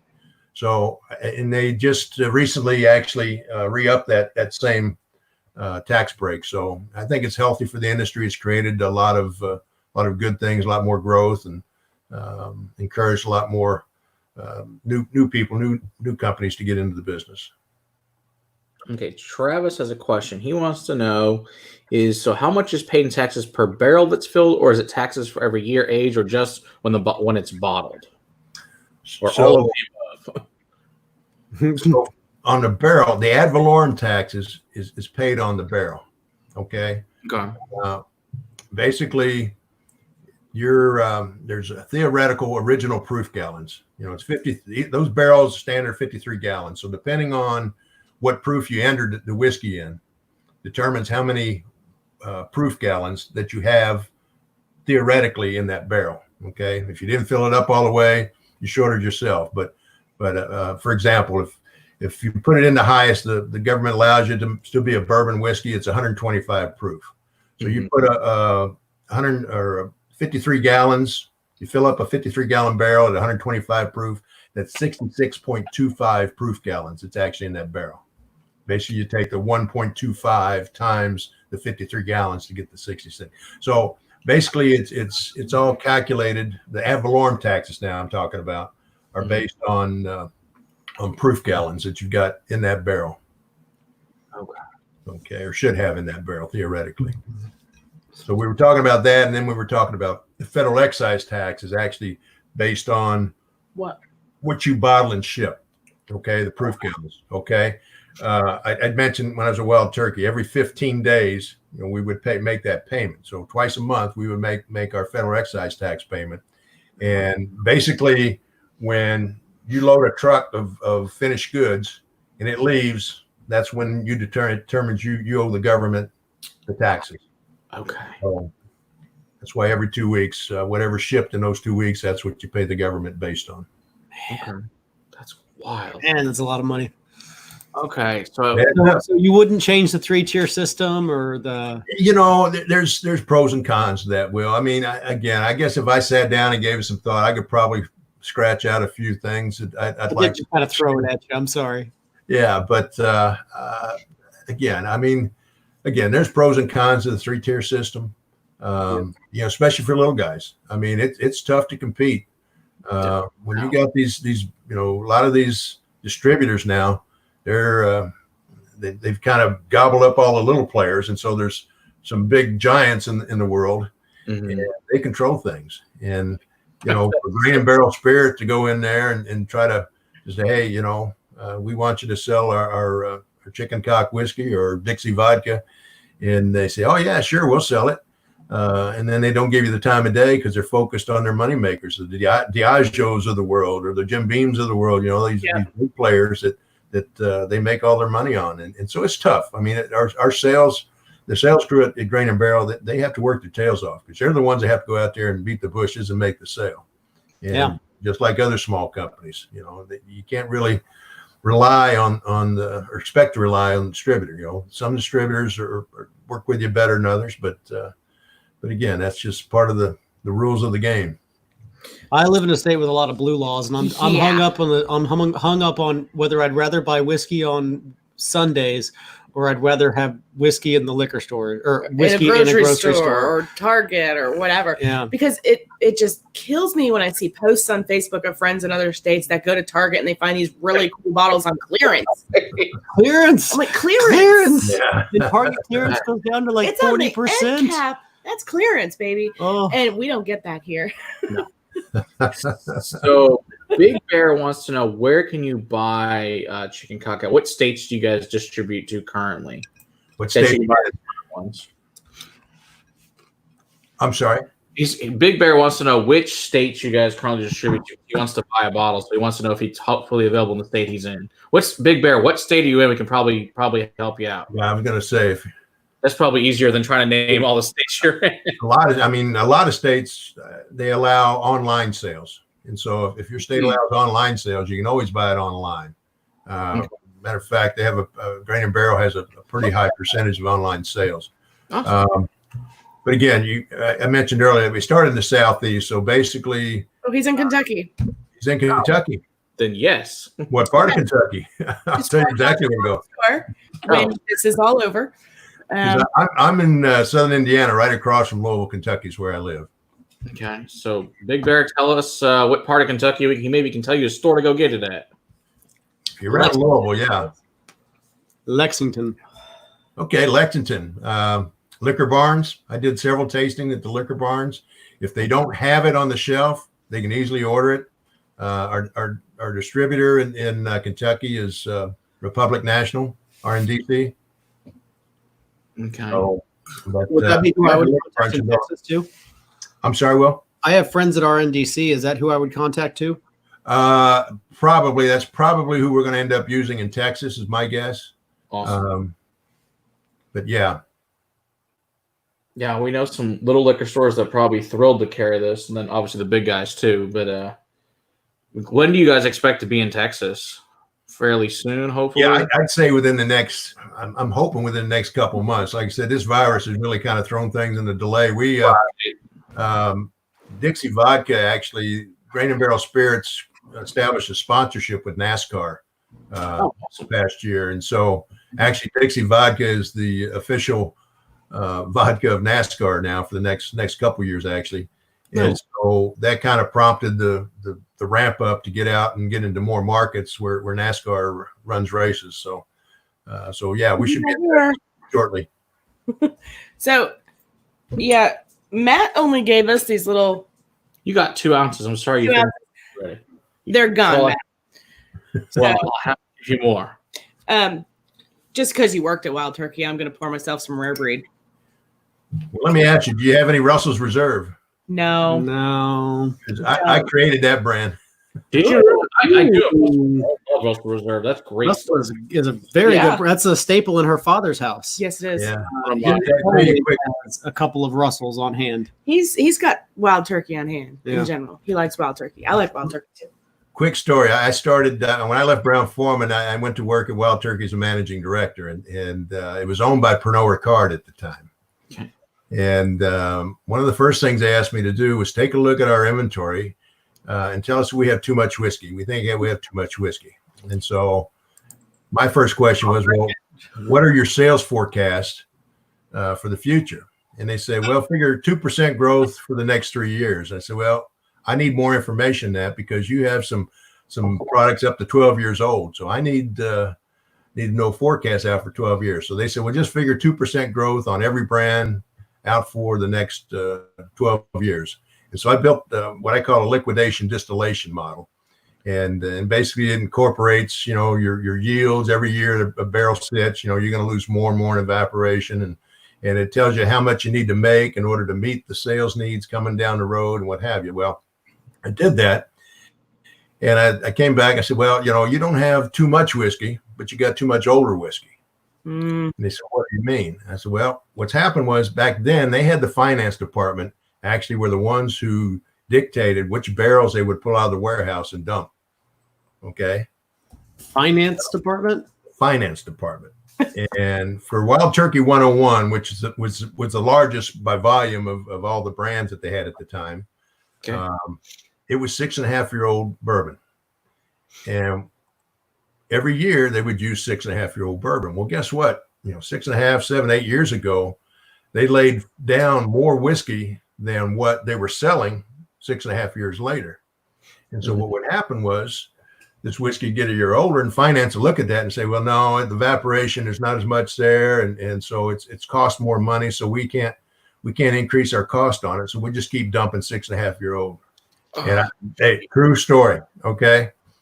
And my God, you're making me cringe right now. This sounds like a nightmare. So I went to the CEO of North American Pernod Ricard and told him this, and he says, well, what can we do? And I said, well, you got a couple of options. I said, first off, you're going to have to start using some of this older. You're going to have to bite the bullet, and no, it's going to cost your costs are going to go up a little bit. If you need to increase your prices, fine, whatever, but your cost is going to go up because you got to use it up, because you know what? Sure. It's going to keep evaporating, and it's going to get less and less the longer it sits there, and it's going to get more and more expensive. So, you got to do something along those lines now. And with bourbon, you get into a spectrum to where less and less people want to buy it at an older age. So, well, you got to remember that time frame too, Will. Back at that time frame, it's totally different. It was still whiskey was kind of on its bottoming out. Okay, it wasn't as big as it is now. Yeah, not it is. And so they said, another option is you can try to sell aged whiskey. Well, guess what? There was nobody looking for aged whiskey, and they weren't willing to pay anything for it if they were looking for it. It just was no market out there like there is today. Okay. Yeah. And I said, the third thing you can do is you can start a new brand. And I said, it's high time this company paid tribute to Jimmy Russell. Jimmy's one of the icons as far as master distillers goes. And I said, I think it's high time we pay tribute to Jimmy. I said, you got some great 10-year-old whiskey sitting in those warehouses that I think Jimmy would be proud to be named after him. And Jimmy didn't know any of this was going on at the time. Wow. And so basically we used, when it came out, it was the old style, regular Wild Turkey bottle, the tall Wild Turkey bottle. And we actually bottled it at 101 proof. And how we did, one day, actually I had a meeting and I asked Jimmy to go get me a sample out of one of the warehouses. It was actually B warehouse on the 4th floor. We had some 10-year-old there. And so I had a meeting with the union or whatever, and there's a knock on my door, and I was just wrapping up things with the meeting. And Jimmy walks in with this Glencairn glass of this 10-year-old whiskey. And he said, Greg, here's that sample. I said, well, come on in, Jimmy. Let's try it. And I reached out there and I grabbed it out of his hand. I mean, I got it a good 18 inches from my nose. And I mean, the caramel and vanilla flavors just knocked me over. I couldn't believe it. Wow. You got to know Jimmy. Jimmy, he gave me that little shit-eating grin. He just, kind of nod and said, oh, yeah, that's good stuff. And smelled it and tasted it. And man, I said, man, this is what we're going to do. We're going to come out with a new bourbon. He didn't know it at the time. And so marketing asked me, they said, well, what should we call it? And I said, I don't know. I mean, you guys are the creative ones. I'm just a production guy. I said, maybe Russell's Reserve would be appropriate. They said, yeah, that's got a nice ring to it. So that's how Russell's Reserve got started. And then we kind of told Jimmy about it later on. He broke down and shed a few tears in that. He was pretty proud about that. But it's a great product, and they've done great things with it. But they have. Yeah, that's some of my favorite. Oh yeah, that's good stuff. Especially picks ever that I've got. My favorite is Woman Down. Was a buddy that I guess they chose from. I think they went through 18 barrels that day. Well, one of the guy's wives decided instead of dumping the 18, she decided to drink all 18. So they carried her out of there like a rag doll. Oh, that sounds like something I would do. And so they named it Woman Down as this single barrel pick, and it is amazing. Nice. Yeah, that sounds like something I'd That do. does sound like something you would do. Funny story though. Yeah.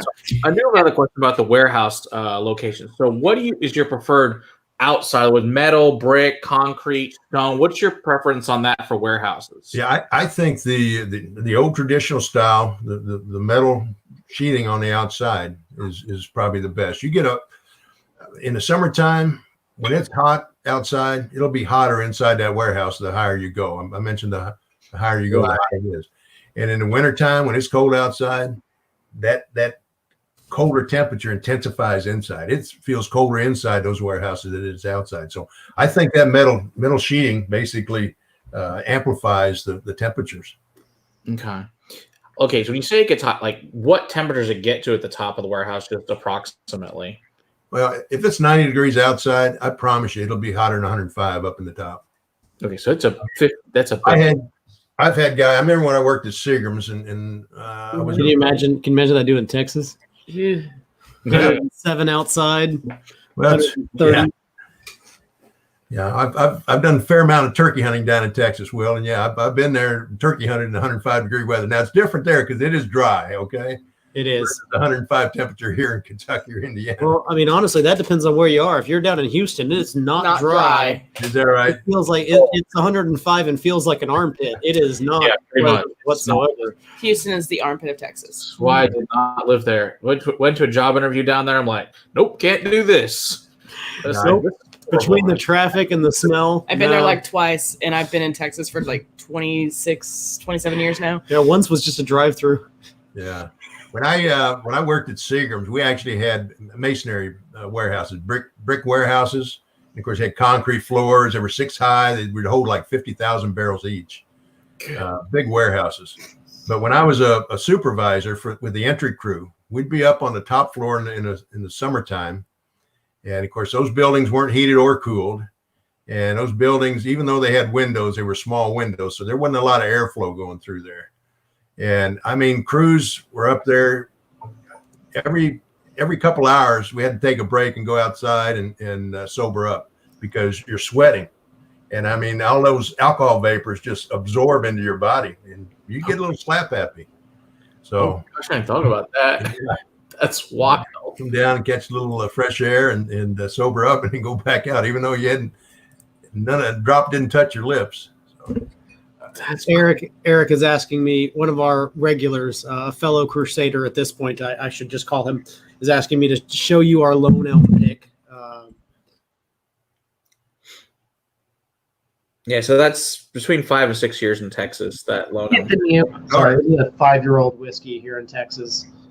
It's dark. Wow. Yeah. How's the flavor of it though? Well, I mean, oh, it's absolutely beautiful. It's dark chocolate and caramel. That's the key thing, man. It is. It's very unique. It's a wheat whiskey. Yeah, and it's big old high proof and barrel strength and just really yummy stuff. Well, again, that's part of knowing what you're making. You know, if you know the barrel that you're using and then the product that you got coming out, you know, and what you're going to do with it, whether you know what proof you're going to bottle it at, and whether you're going to blend it with something that has maybe some different characteristics. So, yeah. Have you had a lot of Texas whiskey at all, Greg? I'm sorry? Have you had a lot of Texas whiskey at all or not? I have not. No, I have not. I'd be more than happy to get you a care package of that. Matt's going to send you a care package. And then we'll have you on and have Texas whiskey night. That's right. And we'll let you sample a whole bunch of fun stuff. And you can talk about how the impact was different because of Texas. That'd be cool. Yeah, I'll take care of that. As soon as my vials arrive from Amazon. Unfortunately, Amazon's delayed them until April 17th. Yeah, I was going to say it's probably going to be mid to late April. Get you a bunch of different things from Texas to see what you think. Can you go ahead and highlight How Do You Whiskey's comment there? And let me find that. Oh, okay. Here it is. Okay. Oh, so wants to know, thank you for your knowledge and expertise. I'm curious to know, with your resume, I need to know over the time and distilleries you've been a part of, what are your top 3 bourbons you've ever had? Oh, wow. That's a tough one. Yeah, you know, I get asked that question a lot. You know, what's your favorite? And I can honestly say I don't have a favorite. I am partial to Russell's Reserve because I had a lot obvious of reasons. that one. You know, one of my babies, but likewise, there's so many good ones out there. I don't know that I could just give you three. How about 10? What just to, just to be top ones or any order specific, what are your favorite ones that you've had in general? I can say yours. Yeah. Let me tell you a little bit about that too, because the older whiskeys, when I worked at Seagram's, we bottled Henry McKenna, we bottled Benchmark, and we bottled Eagle Rare. Okay. Those were old Seagram products, okay? And we did a couple other bourbons, Mattingly and Moore, and a couple others. Four Roses back then was a blended whiskey, and it was god awful. But Yellow Label. Those three bourbons that I talked about were absolutely fabulous. At the time, Seagram's owned some old country distilleries. We had the one in Louisville where I worked at, but they also had one in Athertonville, Kentucky, one in Fairfield, Kentucky, which was the Henry McKenna distillery. It had shut down like 2 years before I actually started working there, but we still had a lot of barreled whiskey that came from there. And then in Cynthiana, Kentucky.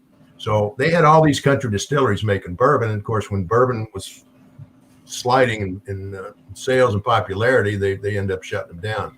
But when I started, we had all these great bourbons.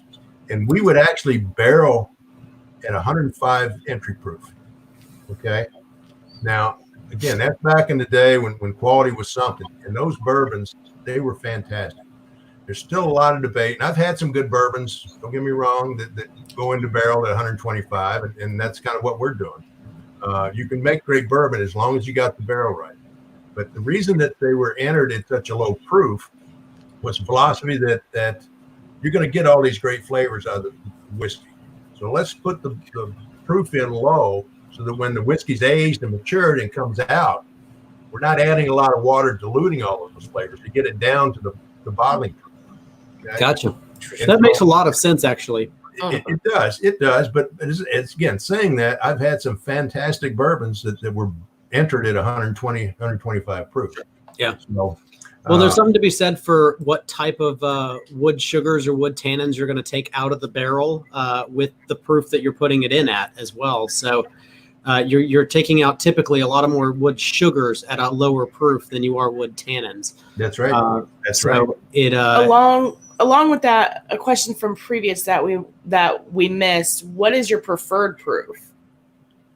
Oh, well, yeah. What is your preferred proof? What is your preferred proof and your ideal age for your palate? Didn't you say it was 6 to 8 years or? It was 8 to 10. Actually, my for my palate, 8 to 10 is what I like. 8 to 10. Again, depending on the warehouse. I've had some 12-year-olds that are fantastic, but once you get much past 12, depending on where it is in the warehouse, the wood oak tones start to become too dominant, and they overtake a lot of the flavors. That's my thought too. That I don't like bourbons over 15 years, just because the wood, the oak, just becomes such a dominant force. But again, that's me. Sorry. But do you have a preferred proof? Because mine is about 107. Well, and again, it varies on the bourbon itself. Okay.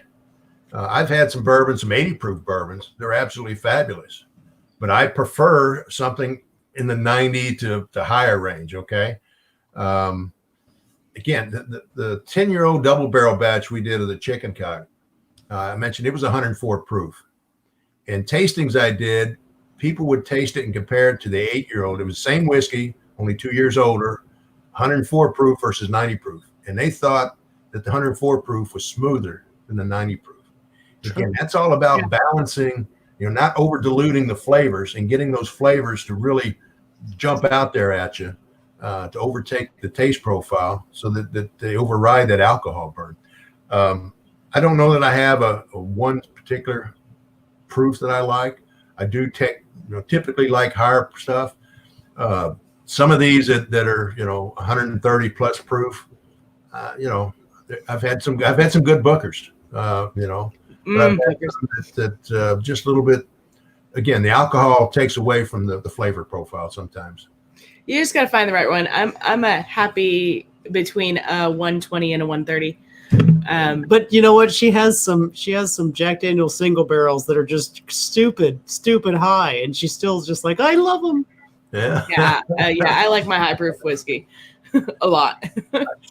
So Booker's and all of that. I'm in that. Everybody's palate's different. 107 to 115 to me is a real sweet spot for whiskey, where it doesn't taste. There's just a sweet amount of flavors that are being presented without a lot of the ethanol and alcohol vapors being a dominant force on things. That's the only reason why I was asking a question like that. Getting back to one of my favorites that I've ever had in my life, and using that 107 years ago, and this was the old W.L. Weller Antique 107. I'm talking about the old stuff now, not the stuff that's coming out here now. No, it was phenomenal. It was so good. Yeah, and it was a wheated bourbon. And it's a little sweeter. And so I like both rye and wheat, but that was one of the I can remember was being a fantastic bourbon. Speaking of that, what is your preferred mash bill for whiskey in general? Our mash bill that we're currently using for chicken cock bourbon is 70% corn, 21% rye, and 9% malted barley. Okay. I like a little bit higher rye to give it that complexity and a little spiciness to it. Wild turkey is 75% corn, 13% rye, and 12% malted barley.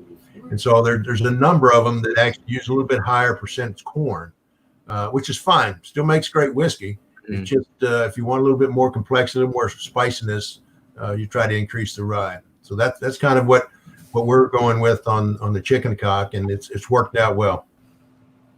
And you mentioned warehouse location too, by the way, when we were talking about the bourbon we just laid down and the barrels that I personally selected and was involved with.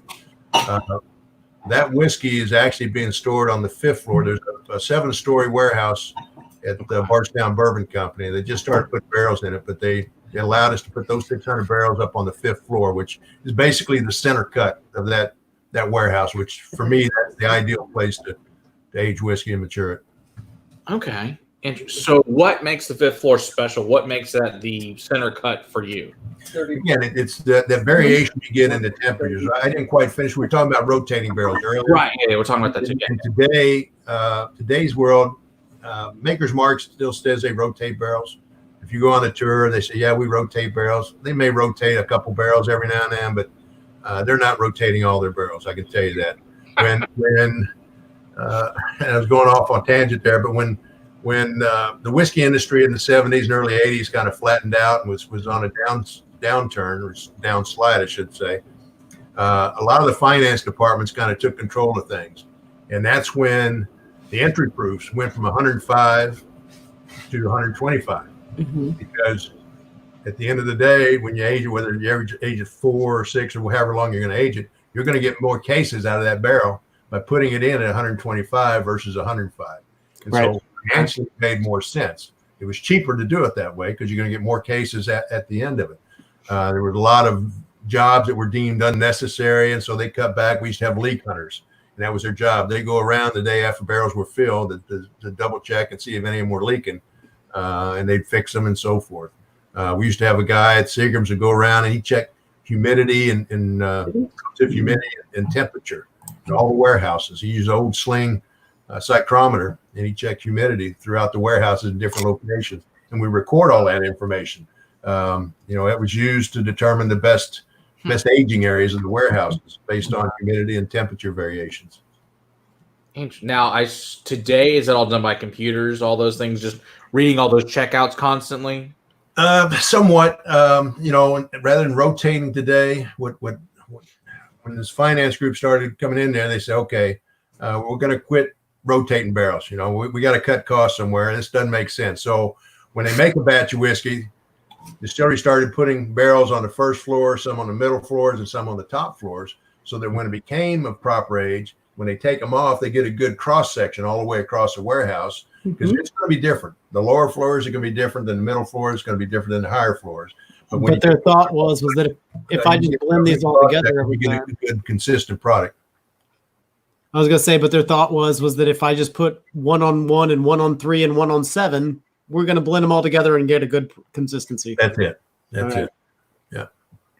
So why spend the money rotating? Because it was expensive. You take a warehouse crew, and that's what they did all day long was boot barrels.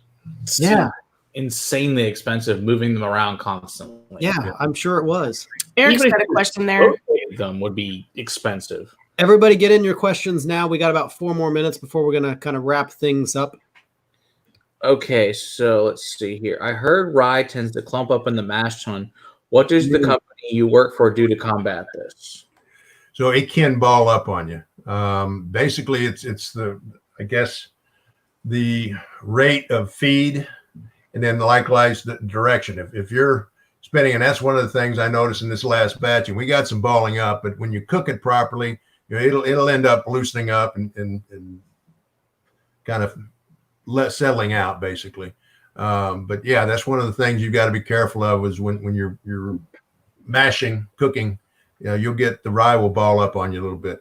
It's usually the direction of the agitation. If it's spinning, say, clockwise, you want that grain going with it clockwise. So if it goes against against the flow, it tends to churn more and tends to ball up on you. Okay. Oh, interesting.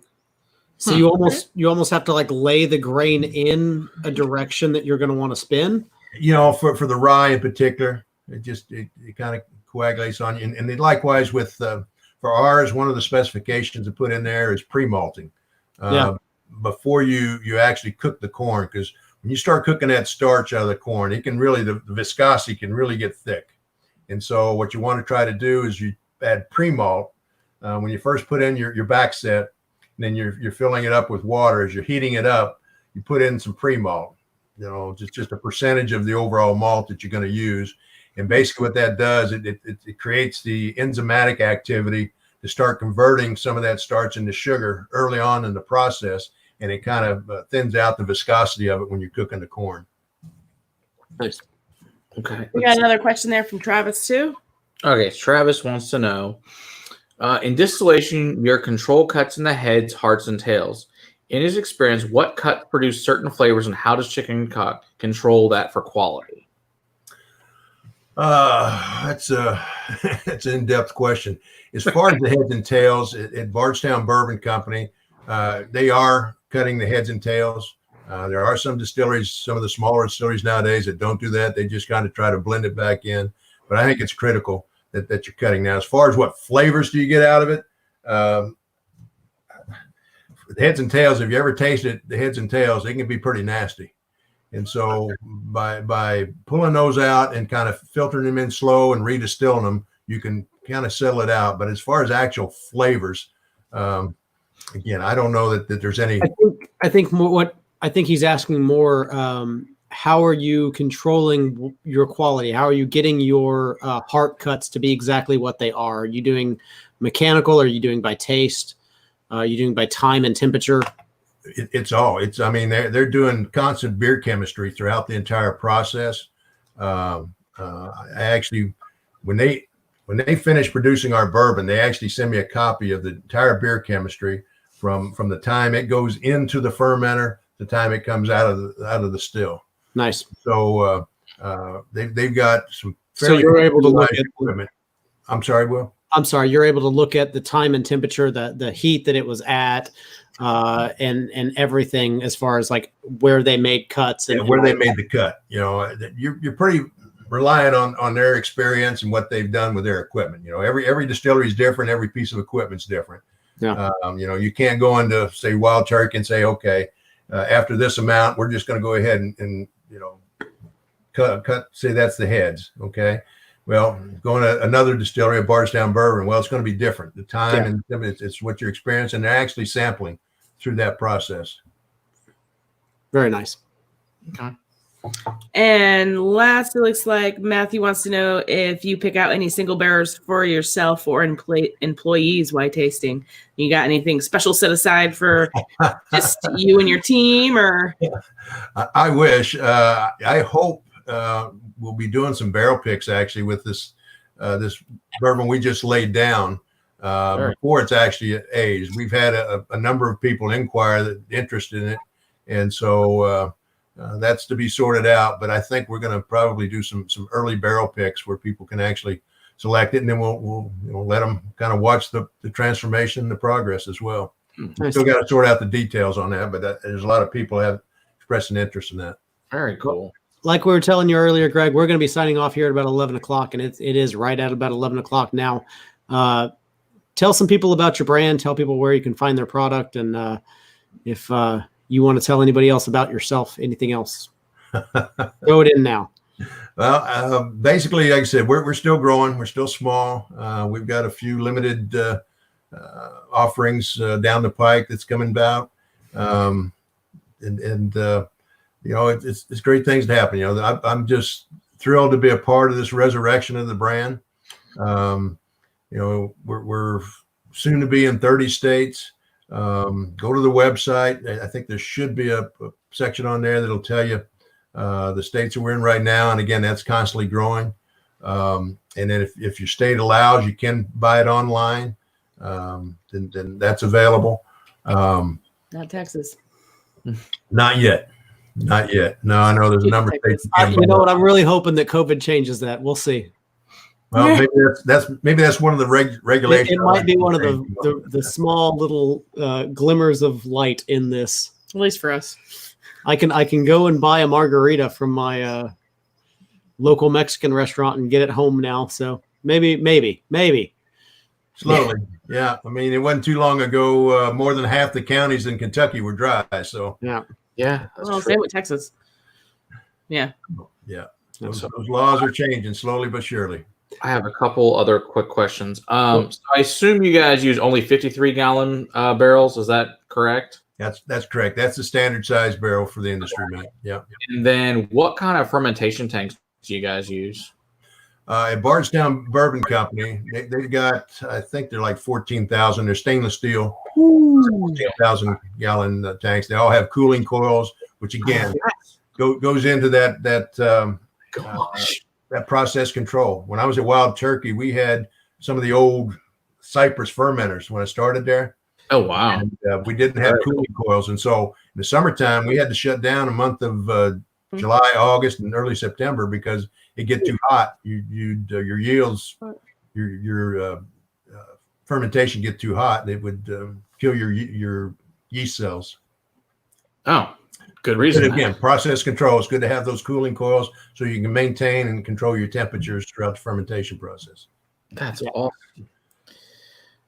So, I don't know anything else. There's not much about me that probably haven't shared with you already. But again, Greg, you are welcome back anytime you would like to come on. I still have probably 1,000 questions that I could probably come up with and fill up another 2 hours with if we needed to. So if you've got a free Monday night, sir, we will clear our calendar for you. You have been an absolute pleasure to talk to, and your knowledge has been fantastic. Again, like we said, our viewers like to nerd out like this. Yes, and I love to nerd out like this. I've had such a blast. Thank you very, very much, good sir. Really appreciate you joining us tonight. Well, my pleasure, Will. I think we just basically scratched the surface on it. There's so much more. Yes, sir. I'd probably spend all night on this thing, but I enjoyed it. I love talking about the industry and especially chicken cock and bourbon now that the whiskey that I'm involved with it. And it's a great industry. It's been awfully good to me for many years. Yeah, we'll have you back on several times. We got lots more to talk about with you. This is awesome. Yeah. I guess coming up for this week, we got Teeling Pot Stills review coming out tomorrow, and then the Oak and Eden new Bourbon and Brew will be out on Thursday. So that's a good one for us with some really good whiskeys. Well, Greg, this was amazing. This was some awesome whiskey or chicken cock. Can't wait for them to come to Texas and the rest of the country. Hopes to get a chance to try these soon. And I guess everybody else, thanks for joining us this evening. Cheers to all. And I'm going to push the end of stream here. We'll talk to you here, Greg, in just a minute. Okay. Cheers, everybody. Cheers, everyone. Stay safe.